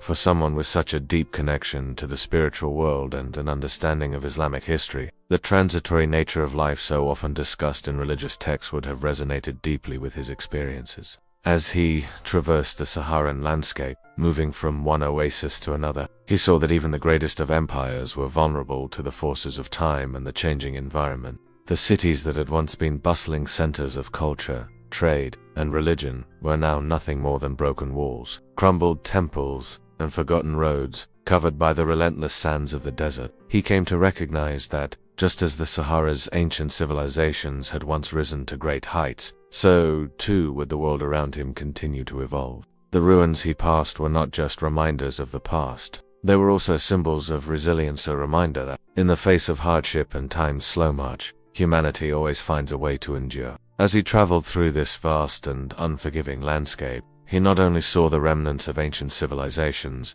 but also learned profound lessons about the impermanence of power and the resilience of human spirit. The Sahara's ruins were both a warning and a lesson. reminding him that the rise and fall of empires is a natural cycle, but the spirit of human endurance and knowledge transcends time. These reflections shaped Ibn Battuta's worldview, offering him a unique perspective on the past and the future, one that would influence his journeys long after he left the deserts of Africa behind. He might have seen the desert's empty cities as metaphors for the fragility of human existence. These contrasts likely shaped his worldview, reinforcing the idea that while human achievement and ambition could lead to great heights, they were ultimately vulnerable to the forces of nature and history. The lost cities of the Sahara served as both a warning and a lesson for Ibn Battuta about the impermanence of all things. His journey across the desert was not just one of physical endurance, but also of faith and inner growth. The ancient cities, now lost to time, symbolized the transitory nature of worldly power, but also underscored the enduring power of faith and spiritual wisdom. In his own journey, came to realize that the true legacy of the great civilizations was not simply in their material wealth or grand cities, but in their contributions to human knowledge, culture, and spirituality, principles that survive long after the empires themselves have faded into the sands. Even the most powerful kingdoms, like those in the Mali Empire, could eventually fall to the inevitable forces of time. These ruins stood as reminders that even the most advanced civilizations could fall victim to the capriciousness of nature, the forces of war, or the unpredictability of the climate. Just as the cities of the Sahara had thrived and then faded, so too could the greatest empires of his time eventually fade away, swallowed by the sands of time and the winds of change. Similarly, the Berber kingdoms, which played a pivotal role in the spread of Islam throughout the desert regions, were also the descendants of earlier cultures that had survived the Sahara's extremes, only to be swallowed by the desert's unforgiving environment. While his primary motivations were religious, particularly the Hajj pilgrimage to Mecca, he was inevitably influenced by the ancient ruins. Lost cities and nomadic peoples of the desert lived with a deep sense of respect for the ancient civilizations that had come before them. The desert was a place where time was cyclical, and the remnants of lost cities were a reminder that today's great empires could one day become tomorrow's forgotten ruins and vestiges of civilizations he encountered, particularly those scattered throughout the Sahara Desert. The desert, with its heat, sandstorms, and isolation, was an ever-present force during his journeys, offering him a humbling experience of the environment's sheer dominance over human life. Just as the ancient cities of the Sahara had once thrived, only to be overwhelmed by desertification and climate change, Ibn Battuta could not help but recognize the ephemeral nature of civilizations, even those that seemed powerful and everlasting. These ruins, often silent and half-buried under the sands, were more than just relics of a forgotten past. They were vivid reminders of the transient nature of human life and the impermanence of civilizations. As Ibn Battuta journeyed through the vast desert, where only the relentless heat, the legacy of lost cities, was evident to Ibn Battuta in the very landscape he traveled through. The Sahara, vast and inhospitable, had once been the cradle of civilizations that connected the Mediterranean, West Africa, and even the Arab world. As he passed through the desert, often alone, or among small groups of pilgrims and traders, the ruins would have been visible reminders of how even the mightiest civilizations could be overwhelmed by nature's forces or internal collapse. In some ways, the ruins mirrored the desert's harsh realities, enduring, but slowly being consumed by the sands of time. These cities, such as Timbuktu, Gao, and the Garamantes cities, had all risen and fallen, some remnants of former power, now merely a shadow of what they once were. They represented not only the ingenuity and resilience of human societies that once thrived in one of the harshest environments on Earth, but also their ultimate fragility in the face of environmental change, trade shifts, and time's unrelenting march. For Ibn Battuta, the remains of these cities were silent witnesses to the passage of time. Ibn Battuta, who saw firsthand the flourishing cities of Mali Gao, the connection between past and present would have struck Ibn Battuta, as he saw how modern-day Bedouins, Berber tribes. Ibn Battuta's travels through the Sahara gave him a front-row seat to the power and indifference of nature. As he made his way across the desert, Ibn Battuta likely pondered the rise and fall of empires and cities. The impermanence of civilizations was not just a philosophical reflection for Ibn Battuta, it was a lesson that echoed in every step of his journey. Through his travels, Ibn Battuta saw contrast to flourishing cities of West Africa, like timber, and the crumbling remnants of ancient civilizations like the Ibn Battuta's experiences with the lost cities of the Sahara not only deepened his understanding of the world, but also influenced his views on history, faith, and human. For Ibn Battuta, these reflections may have provided a spiritual perspective on his travels. For Ibn Battuta, the lost cities of the Sahara offered both a historical puzzle and a philosophical reflection. Ibn Battuta's journey across the Sahara Desert was more than just a physical expedition. It was an immersive journey through the corridors of time, where the present collided with the echoes of the ancient past. As he crossed the vast expanse of sand, Ibn Battuta unknowingly walked upon the remnants of once thriving cities, ancient trade routes, and long-forgotten civilizations. As he traveled, he was witness to ruins that were silent witnesses to the impermanence of civilization. Each step he took through the desert was a reflection of the rise and fall of empires, where once great civilizations that flourished in the oases and cities of the Sahara had long since faded into the sands of time. They were not mere survivors of the desert, but innovators who created intricate systems of irrigation, designed advanced urban structures, and established vital trade networks. As the climate shifted, the once fertile land turned into a vast desert. It is a story of people who sought to conquer the desert to build cities, establish trade routes, and create wealth in a place that seems hostile to human life. And yet,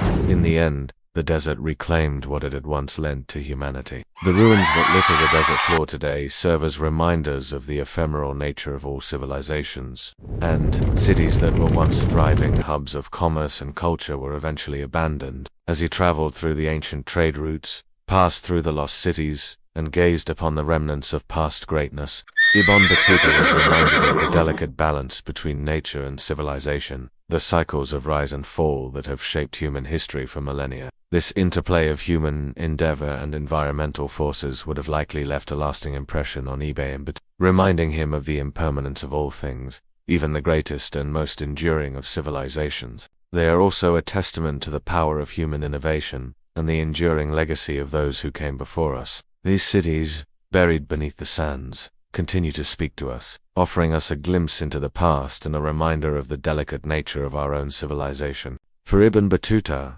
they were a reminder that, while empires may fall, the spirit of exploration, faith, and resilience will continue to endure across time and history. He was traversing a land where the past and the present constantly interacted, where the remains of past civilizations mingled with the living communities that relied on the same desert for survival. The nomads, merchants, and pilgrims who passed through these regions were part of a continuum of human life and struggle in the desert, a struggle that had been taking place for millennia. Cities like Timbuktu, Gao, and Yuan Mahagig show that the Sahara was once a place of wealth, knowledge, and cultural exchange where people lived and thrived in one of the harshest environments known to humankind. It offered him insights into the transitory nature of power and the enduring resilience of the human spirit. The stories of the lost cities, woven into the fabric of the desert, reinforced for him the idea that civilizations are not eternal, and that what is built today may be swept away by time's unrelenting march. The lost cities beneath the sand were not just remnants of human ambition. They were also symbols of the enduring spirit of human adaptability, resilience, and the fragility of power. They embodied the cyclical nature of time, where civilizations rise, thrive, and eventually fade away. Through these ruins, Ibn Battuta came to understand the fragility of human ambition and the enduring power of nature. The sand, with its slow and inevitable movement, swallowed these civilizations, leaving behind only the stories and memories of the people who once lived there.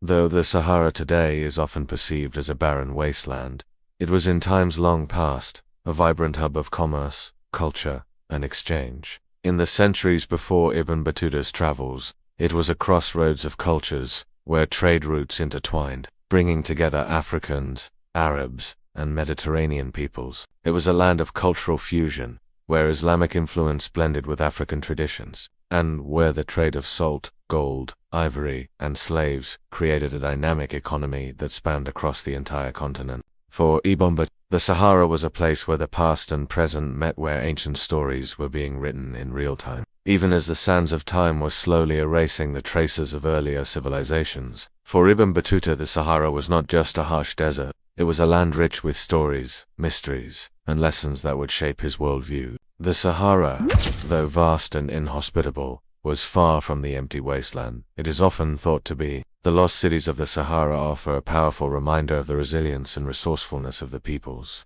who once inhabited the region. However, the ultimate fate of these cities also highlights the delicate balance between nature and civilization. The story of the lost cities of the Sahara is, in many ways, a story of human ambition. For Ibn Battuta, the lost cities were not just physical remnants, they were lessons in history and faith. As Ibn Battuta ventured through the Sahara, he was not just crossing an empty desert. The Sahara, though silent and unyielding, spoke to Ibn Battuta in ways that went beyond the physical. In the end, Ibn Battuta's journey across the Sahara was a reflection on the impermanence of civilizations and the enduring resilience of human nature. The lost cities of the Sahara serve as a warning and a lesson reminding us that even the most flourishing societies can fade into obscurity, in contrast to the ancient cities that flourished along the oases and trade routes. The Sahara was also home to a distinct way of life, the life of the nomadic tribes who had learned to survive in the harshest environment on Earth.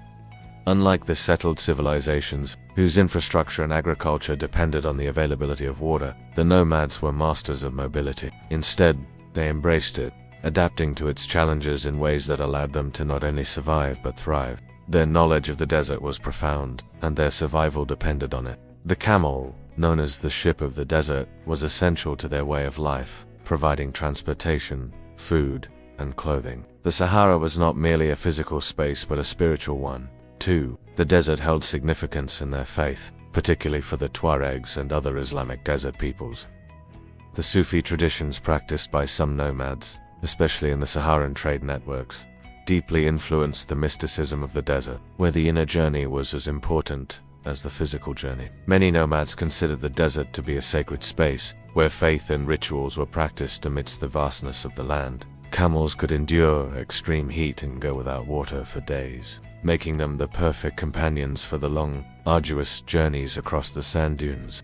He would have seen their ability to adapt to the harsh conditions of the desert as a testament to human resilience. They lived in a rhythm with the land, constantly in tune with its shifting and changing nature, and their adaptation to the environment was unparalleled. It is likely that Ibn Battuta found a nomadic lifestyle both challenging and enlightening, offering him insights into the importance of resilience, faith, and community in the face of adversity. Unlike the great cities of the Mediterranean world, the nomads did not rely on permanent structures or agriculture to survive. The nomads, with their deep understanding of the desert, offered him a glimpse into a way of life that was both profoundly different from, and yet fundamentally connected to, the world of cities, religion, and trade. Through their endurance, spirituality, and adaptability, the nomads represented the timeless relationship between humanity and the Sahara, dance between life and survival, between human ambition and the ever-present forces of nature. As Ibn Battuta continued his travels, he carried with him the knowledge and the wisdom imparted by these desert people, a reminder of the enduring spirit of humanity in the face of adversity. Instead, they created a culture that thrived on movement, self-sufficiency, and spirituality. They were also known for their nomadic codes of hospitality, where sharing food, water, and shelter was a sacred duty. The people of the desert saw the act of providing for one another as not just a survival tactic, but a moral obligation driven by spiritual values. The traditional nomadic way of life has been increasingly threatened by globalization and the push towards sedentary lifestyles, but it remains a symbol of the resilience of human communities who have lived in harmony with the desert for millennia. They moved according to the desert's rhythm, following the seasonal cycles of weather, food, and water, with camels as their trusted companions. These tribes, who lived in the harshest environment imaginable, embodied the spirit of endurance and the strength of human will. Through their stories, their survival techniques, and their way of life, Ibn Battuta learned that the Sahara, though unforgiving, was also a place of profound beauty and deep cultural significance. Their nomadic existence, ever-changing and in tune with the land, offered him a perspective on life that transcended the cities and civilizations he visited and became one of the key elements of his legendary travels. These people, such as the Bedouins, moved through the desert with an ease and grace that the settled peoples of the ancient cities could never have imagined. As the caravan trade routes crisscrossed the desert, the nomads served as intermediaries between the settled kingdoms of the north and the rich, resource-laden lands to the south, They facilitated the movement of goods including salt, gold, ivory, and spices across the Sahara, bridging Africa with the Mediterranean and beyond. The Tuareg were especially skilled in trade and navigation, often serving as guides and traders who led caravans across vast stretches of desert. While the cities rose and fell, these nomads lived in an ever-changing world where the landscape, though unforgiving, was also one they had adapted to for centuries. In many cases, the nomads were the connectors, carrying not just commodities, but also cultural practices, language, and religious beliefs across great distances. For the nomads, the Sahara was not a barren wasteland but a vast, interconnected landscape of life. They knew where to find wells, oases, and underground streams that many others would not even have noticed. They understood the subtle changes in the landscape. The sand dunes shifted over time and where the winds might deposit water deep in the desert's heart. Their ability to read the desert's cues meant that they could traverse vast distances while maintaining a sense of direction that seemed impossible in such a vast and uniform environment. The Sahara's extreme climate did not intimidate the Bedouins. Unlike the settled peoples who built cities and left permanent marks on the landscape, the nomads of the Sahara lived in harmony with the land. Their homesteads made of animal skins were portable, designed to be set up and packed away with ease, enabling them to move swiftly through the desert. Their entire lifestyle was built around this ability to adapt quickly to the changing environment. Water was the most precious resource for the Saharan nomads, and they had an intricate knowledge of the desert's water sources. The nomads' way of life was not just about survival. It was also deeply intertwined with their spiritual and cultural practices. For example, the Tuareg are known for their matrilineal society, where women held great power and influence, a striking contrast to many other societies. As Ibn Battuta traversed the Sahara, he would have encountered these tribes, learning not only about their physical survival techniques but also about their spiritual life. Beyond survival and spirituality, the nomads of the Sahara also played a vital role in the region's economy. The nomads' mobility made them central to the Saharan economy, which was built on the exchange of goods and ideas between sub-Saharan Africa and North Africa. For Ibn Battuta, the nomads of the Sahara were an essential part of his journey. Ibn Battuta's interactions with the nomads would have revealed to him a way of life that was in some ways more deeply connected to the desert than the cities he visited. The nomads' role in the Sahara is a lasting legacy, one that continues to this day. Despite the pressures of modernity, political borders, and the changing climate, Ibn Battuta's encounter with the nomads of the Sahara left an indelible mark on his understanding of the world. Ibn Battuta's journey through the Sahara was not just a passage through a geographical expanse, it was a journey through the soul of humanity.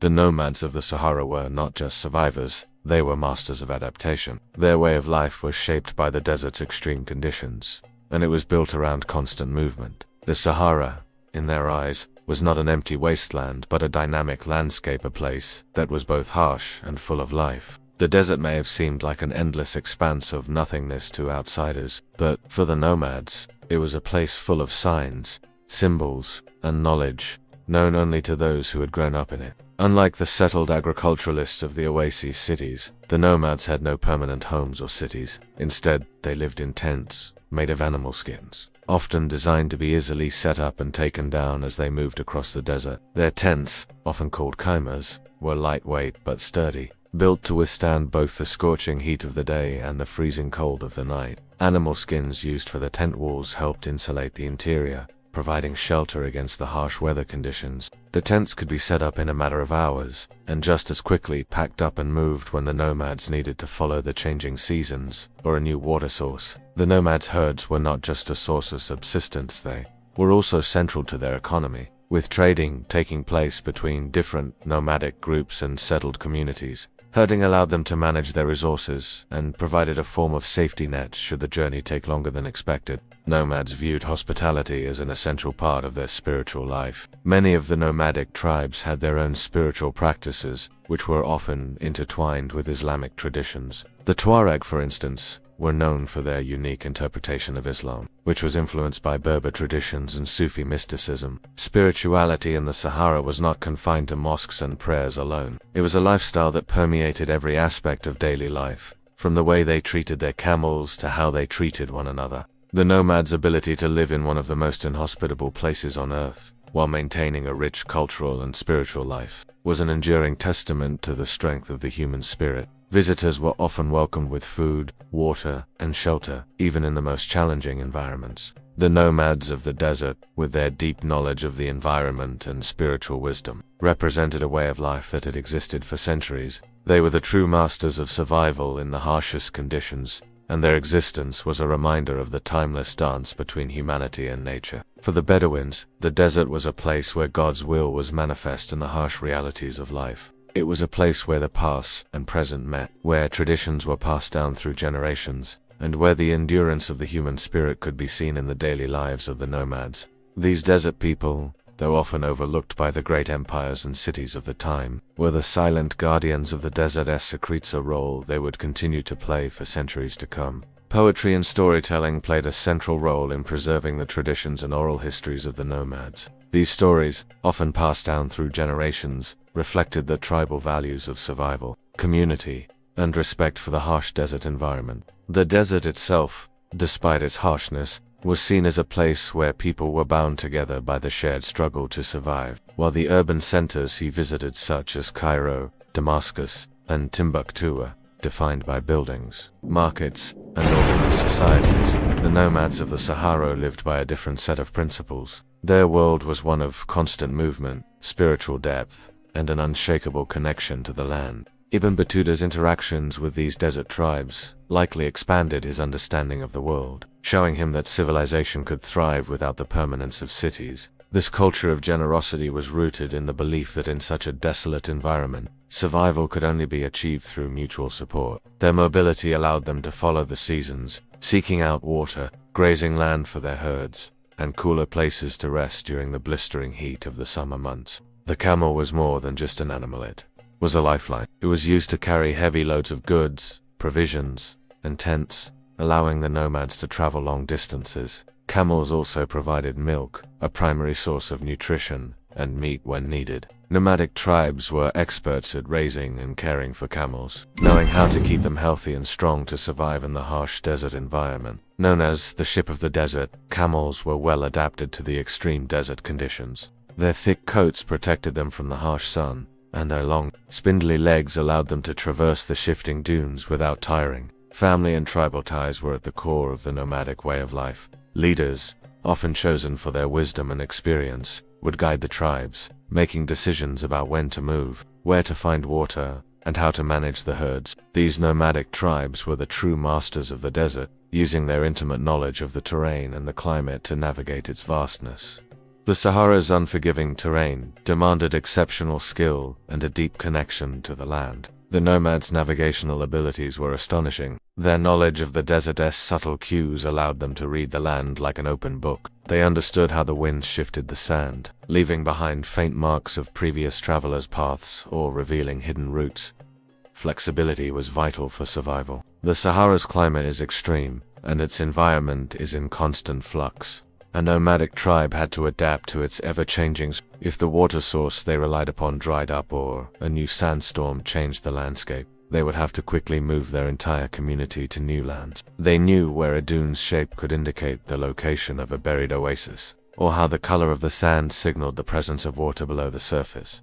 For the nomads, the landscape was their map. They didn't rely on compasses or satellites. They relied on a deep understanding of the desert's rhythms. The heat of the sun, the cold of the night, and the shifting winds all communicated something important to them. These signs would be missed by those unaccustomed to the desert, but for the nomads, they were as clear as street signs in a city. The ability to move was the cornerstone of the nomadic way of life. While settled civilizations depended on permanent structures and fixed resources, the nomads of the Sahara relied on their mobility to survive. At the heart of the nomadic lifestyle was the camo, the desert's most prized companion. The camel's ability to go without water for long periods made it an indispensable part of desert life. In addition to camels, nomadic tribes also relied on goats, sheep, and horses for food, wool, and trade. Nomadic life was also shaped by strong community bonds. These tribes, while mobile, had deeply rooted social structures that were tied to kinship and tradition.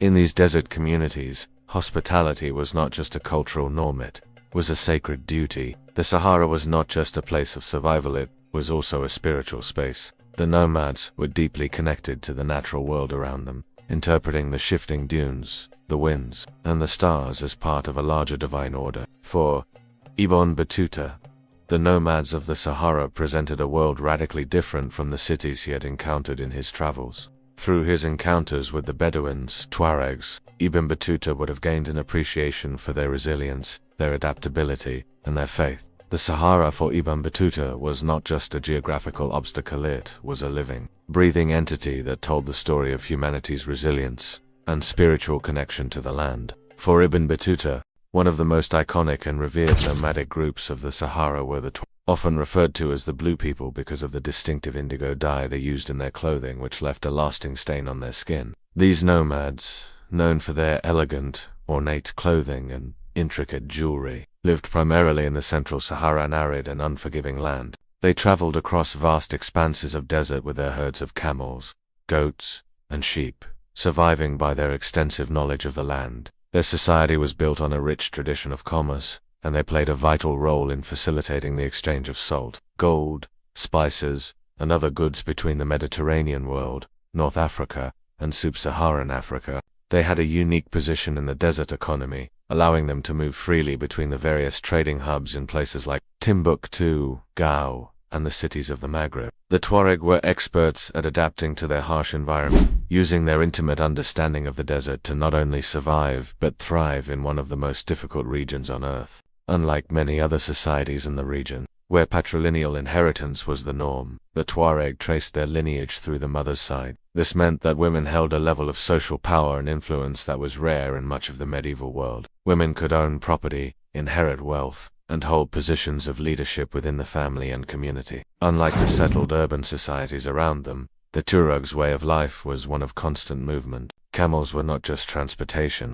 They were integral to the economy and spirituality of the Tuareg people. The camel provided food in the form of milk and meat, materials for clothing and shelter in the form of skins and hair, and was the primary means of transporting both goods and people across the unforgiving desert. And resilience of the Tuareg people, especially their connection to the camels that were so central to their existence. It was the camels, more than anything else, that allowed the Tuareg to navigate the vastness of the Sahara, carrying their goods, their lives, and their hopes across the shifting dunes. The Tuareg's sense of pride in their culture and traditions was apparent in their dress, art, and rituals. The Tuareg men wore indigo turbans that covered their heads and faces, a symbol of their noble status and connection to the desert. The indigo dye, which stained their skin, gave them their nickname the Blue People, and created an unforgettable image of desert warriors who were as much part of the land as the sand dunes themselves. Tuareg women were responsible for the domestic economy,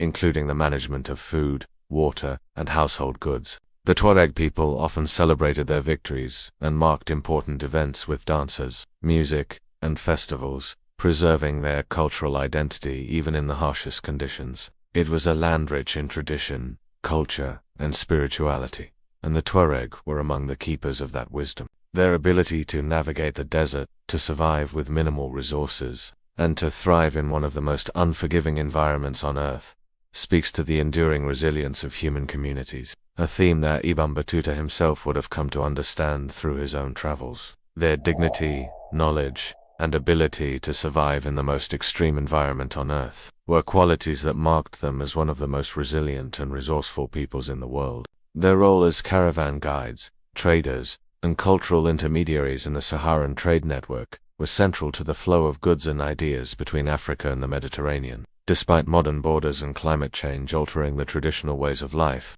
the Tuareg continue to uphold their cultural traditions and their connection to the desert, and their interaction with Ibn Battuta added another rich layer to his understanding of the complex human networks that spanned the Islamic world during his time. Tuareg men were primarily responsible for defense, herding the animals, and leading the caravans during trade missions. Their warrior status was respected, and men were often called upon to protect their tribes from raids or conflicts. Despite these distinctions, the respect for women in Tuareg society was unusual in the broader context of the region, and it set the Tuareg apart from many other tribal groups. Their camels were revered in Tuareg culture, and the care and management of the herd was seen as a sacred task. The nomadic lifestyle of the Tuareg was heavily dependent on their ability to guide their camels across vast stretches of desert, ensuring they had access to food and water. They also played an essential role in caring for livestock and weaving textiles. In fact, Tuareg women were known for their weaving skills,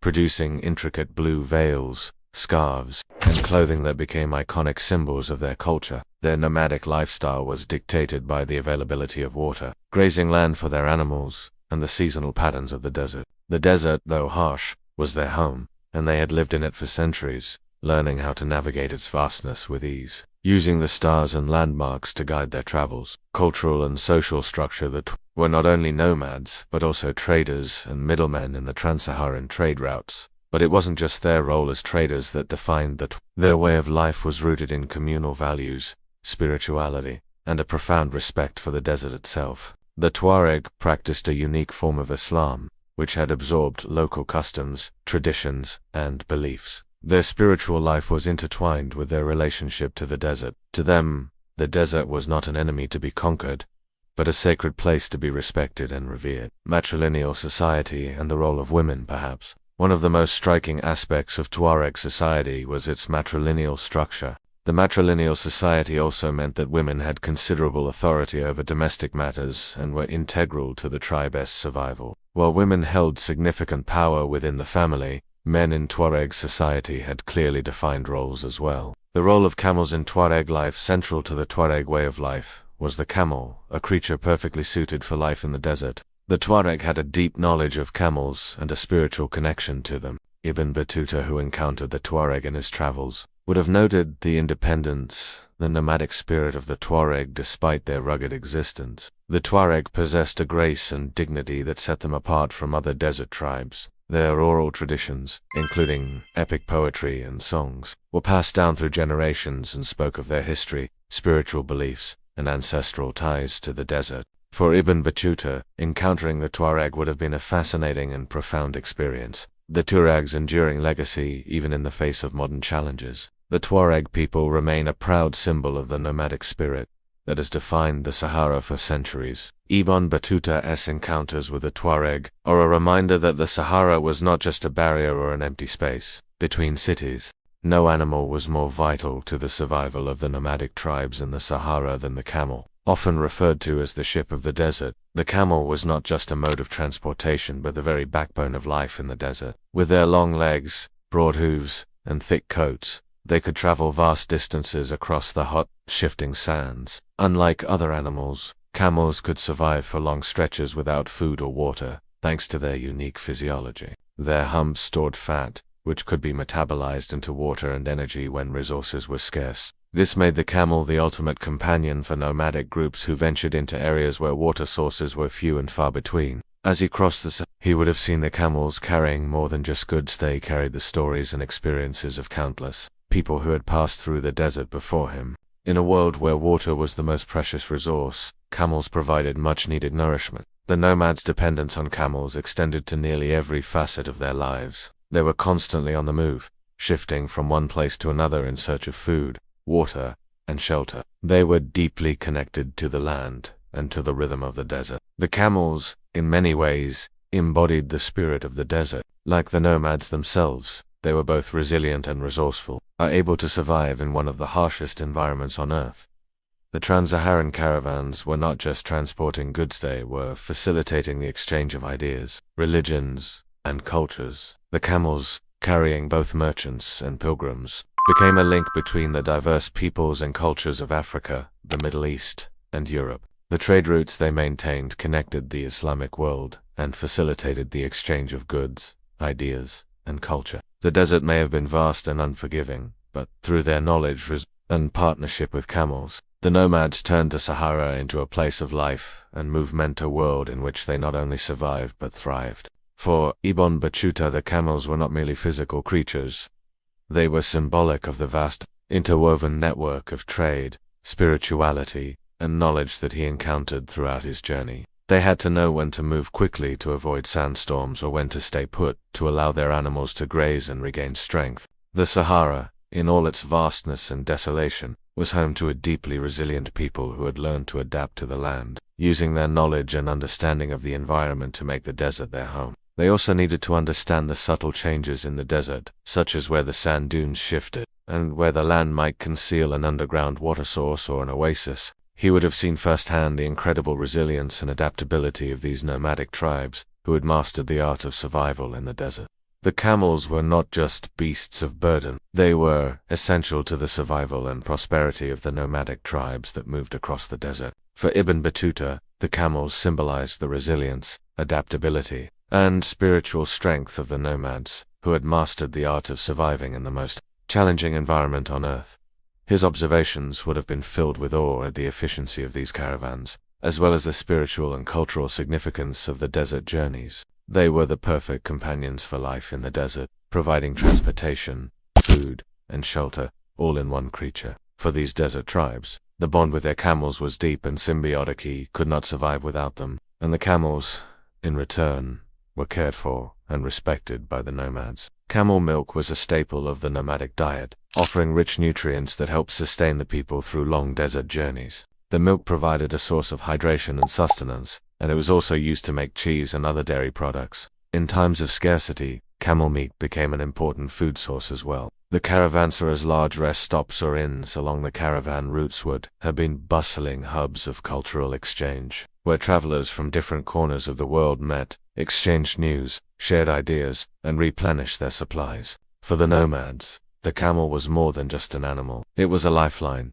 enabling them to navigate the harshest terrain on Earth with remarkable efficiency. These caravans, consisting of dozens or even hundreds of camels, would carry essential goods across vast stretches of desert, creating a lifeline between different parts of Africa, the Mediterranean world, and beyond. The nomads, often acting as caravan leaders or guides, played a crucial role in the movement of trade goods, from salt and spices to gold and ivory. Through the movement of people, ideas and technologies spread across the Sahara, from the Mediterranean to the heart of Africa. These movements played an essential role in the spread of Islam throughout the region, and they facilitated the exchange of scientific knowledge, literature, and art across cultures. Camels were perfectly adapted to the desert's unforgiving conditions. The caravans also carried ivory from the heart of Africa to Mediterranean merchants, and spices that were essential in the ancient world's culinary and medicinal practices. In exchange, goods like textiles, tools, weapons, and luxury items would make their way south. The camel caravans were the lifeblood of trade in the south. For centuries, camels have been the primary means of transporting precious resources such as salt from the salt mines of the north to the people of sub-Saharan Africa, where salt was a highly valued commodity for preserving food. The caravans were not merely vehicles of material exchange, they were also a vehicle for culture and knowledge. Ibn Battuta, during his travels, would have observed the importance of these camel caravans firsthand. For the nomads, camels were not just tools of trade, they were essential to their survival. Beyond food, the camel's wool was used to create textiles for clothing and tents, and camel dung was often used as fuel for cooking or heating. The nomads of the Sahara, guided by their camels, had to be experts in adaptability. The nomads' adaptation to the desert-esque conditions was not just physical, it was also mental and spiritual. For Ibn Battuta, who traveled across the desert, the nomads and their camels were a profound example of the human spirit and the endurance that allowed civilizations to survive in the most hostile environments. Ibn Battuta would have encountered the camel caravans numerous times during his travels. Ibn Battuta's experience of the camel caravans would have also deepened his understanding of the interconnectedness of the Islamic world and its trade networks. The camel caravans were the lifeblood of the Sahara, allowing the desert's nomadic tribes to survive and thrive. The nomads and their camels were an essential part of the Saharan landscape, and their influence extended far beyond the desert. Ibn Battuta's journey through the Sahara was not only a physical passage across vast and harsh terrain, but also a profound journey of reflection on human endurance and resilience. As a devout Muslim traveler, Ibn Battuta's travels were primarily focused on religious pilgrimages. These people lived and thrived in the desert's extreme conditions, adapting their lifestyle, spiritual practices, and traditions to the rhythm of the desert. For Ibn Battuta, whose journeys had already taken him to the grand cities of the Islamic world, the nomads represented a stark contrast to the luxuries of urban life. They were people of resourcefulness, patience, and adaptability, qualities that Ibn Battuta came to deeply appreciate as he traveled through the vast, seemingly endless sands of the Sahara. He would have observed how the Saharan tribes blended their Islamic faith with their traditional desert beliefs, creating a spiritual connection to the land that was as vital to their survival as their knowledge of water sources and trade routes. The faith and resilience of these nomads became a defining contrast to the often structured religious institutions of the cities he had visited. In the face of such extreme conditions, their sense of community and spirituality held them together, and traditional spiritual practices to their unique environment likely reinforced his own sense of spiritual. While the great cities of the world offered luxury, comfort, and cultural achievement, the nomads offered something far different. A lifestyle built on adaptation, faith, and their mastery of the desert was an affirmation of their resilience and their ability to transform hardship into a way of life. Ibn Battuta's journey through the Sahara thus provided him with not only a glimpse of human survival in its rawest form, but also a profound understanding of the spiritual strength that drives people to thrive even in the harshest conditions. They showed Ibn Battuta that survival in the face of overwhelming challenges could be achieved, not through the construction of grand structures for them. The desert was not just an obstacle to be crossed, but a place to live, learn, and adapt. Their knowledge of the land, their spirituality, and their resilience were qualities that Ibn Battuta admired and likely carried with him throughout his travels. The nomadic tribes of the Sahara represented a different kind of civilization, one rooted in practicality, faith, and a deep understanding of the desert's ruthless beauty. Through his encounters with these peoples, Ibn Battuta's journey was not only one of geographical exploration,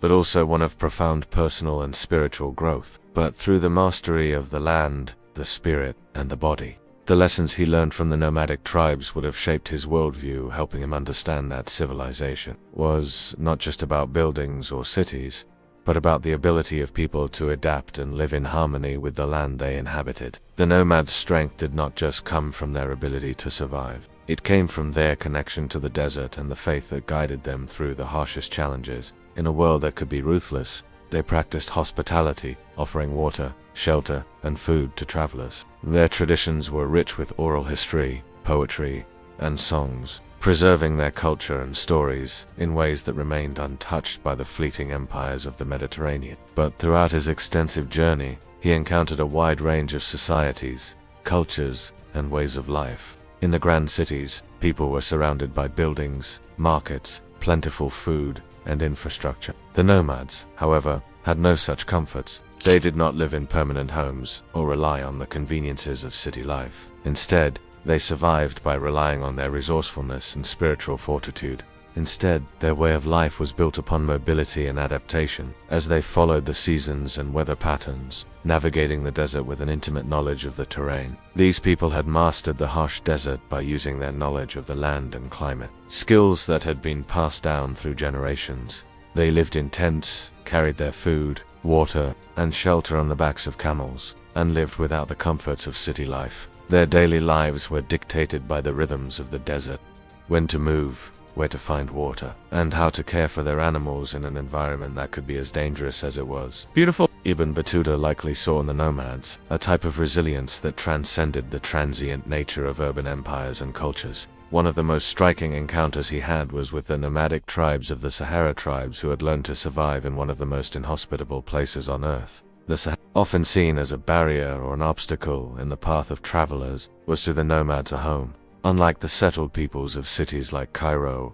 Damascus, or Mali, the nomads of the Sahara did not rely on the permanent structures of cities or the complex economies of agricultural societies. For the nomads, survival in the Sahara required practical wisdom and spiritual strength. In Tuareg culture, for instance, their matrilineal society gave women an elevated role in managing the family's affairs, while men focused on guiding their camels and herds through the desert. This balance of roles, along with their deep spirituality, demonstrated a strong connection between faith and survival. These nomadic tribes often adapted Islamic practices to their unique environments, intertwining faith with their nomadic rituals, and ensuring that spiritual endurance became just as important as the physical ability to navigate the desert's demands. Ibn Battuta, as a traveler and devout Muslim, would have found these spiritual practices intriguing. One of the most significant lessons Ibn likely took from his encounters with the nomads was their ability to survive and thrive without the luxuries of urban life.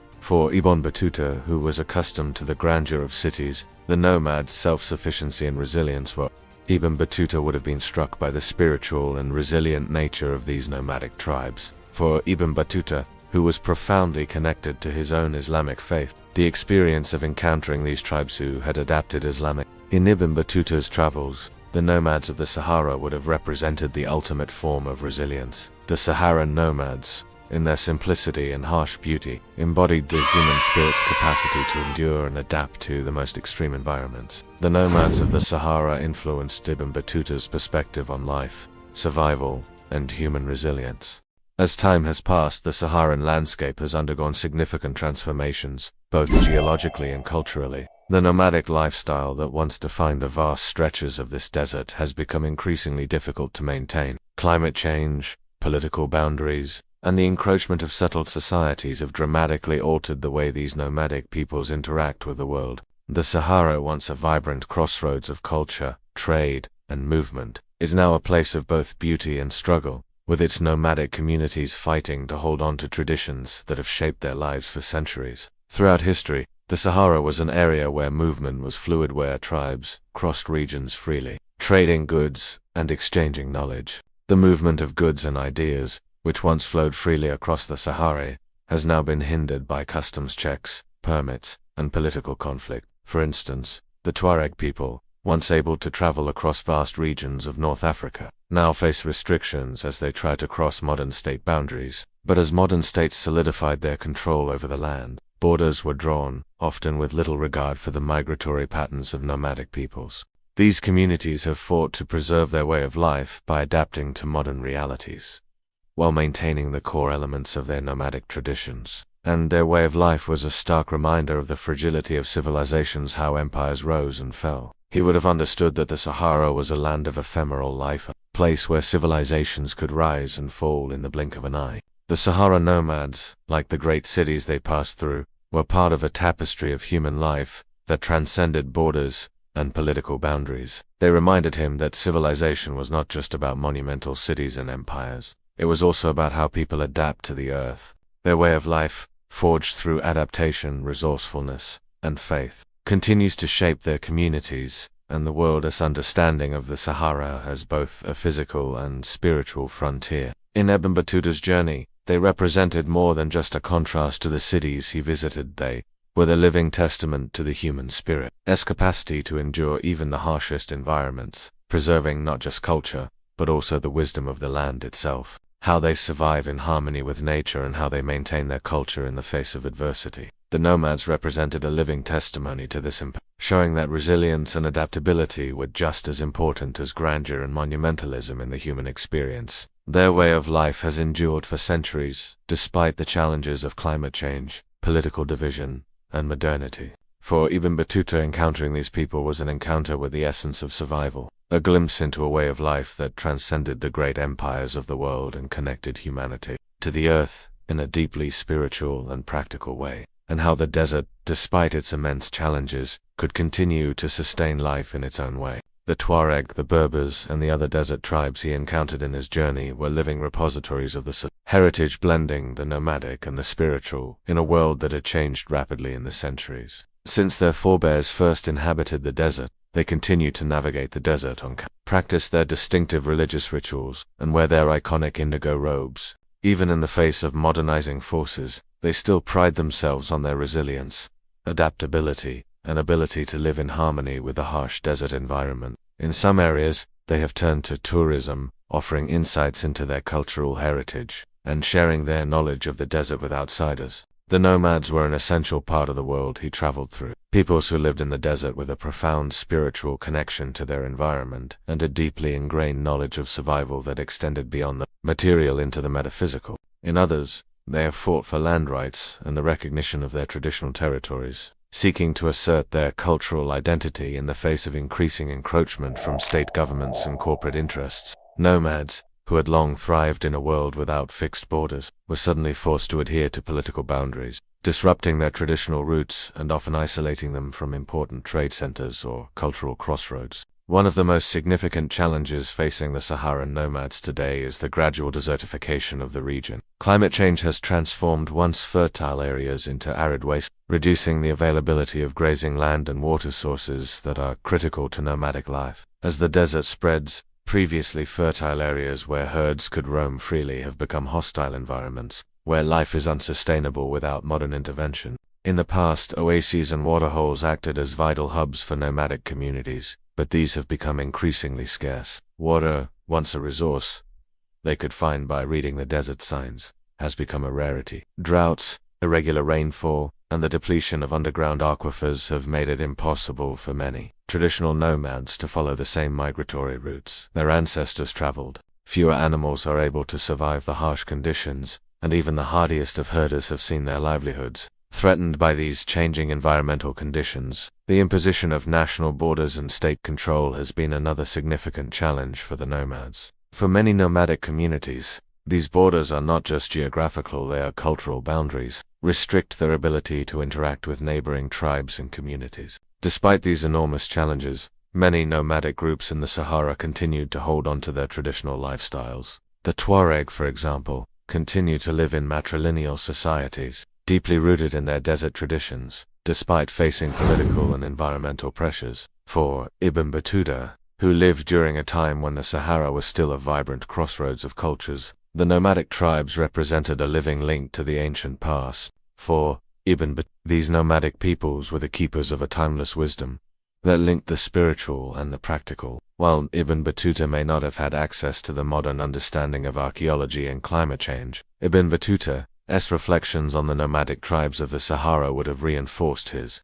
understanding of the fluidity of history and the ever-changing relationship between people and their environments. The nomads of the Sahara are a living legacy, a reminder that the desert is not just a barren wasteland, but a place of enduring human spirit and resilience. As the Sahara continues to change, the nomads' resilience and their connection to the desert remain an integral part of their identity. Ibn Battuta's journey through the Sahara was not merely a geographical passage, but a profound encounter with the soul of the desert itself. As he traversed the endless sand dunes, encountering the nomadic tribes who called this harsh land home, he was offered invaluable insights into the resilience of the human spirit. These nomads, whose lives were shaped by the brutal rhythms of the desert, embodied qualities of endurance, adaptability. The ruins of ancient cities, scattered across the desert floor, tell the stories of great empires that rose and fell with the tides of time. The nomads, living with deep connection to the desert, provided him with more than just survival lessons. The nomads of the desert, who lived by different values and in closer connection to the earth, were proof that human life could not only endure in the harshest of environments, but could thrive by learning to adapt to the land rather than trying to conquer it. The great cities and trade hubs he encountered throughout his travels may have represented human ambition and the construction of empires. The nomad's spirituality and deep-rooted traditions serve as a living testament to the resilience of the human spirit. Their nomadic lifestyle, characterized by mobility and represents a way of life that remains inextricably tied to the timeless rhythms of the desert. Even in the modern world, where many forces seek to limit or change the lives of these desert people, the Saharan nomads continued to be a living link to the past, carrying with them the lessons of survival, endurance, and spiritual connection to the land. But the nomads of the desert showed him that true survival lay not in grandeur or conquest,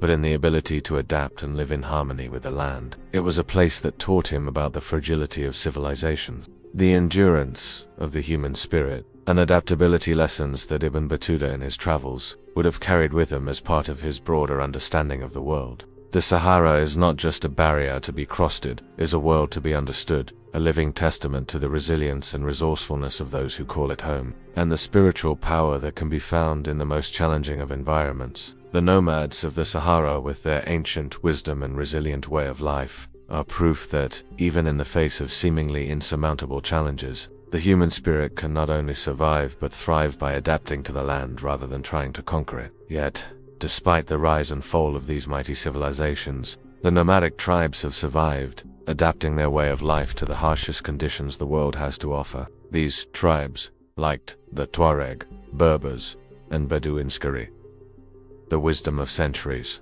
living in harmony with the land, understanding its rhythms in ways that settled societies never could, and spiritual fortitude that left a lasting impression on the famed For Ibn Battuta, the Sahara was more than a desolate wasteland to be crossed in his quest for knowledge and spiritual fulfillment. It was a world of life and history, woven together by the tribes who moved across it. Just as the ancient cities of the Sahara, now lost beneath the sands, once flourished and fell, the nomadic cultures of the desert have endured across centuries, adapting to the ever-changing landscape with remarkable grace and wisdom.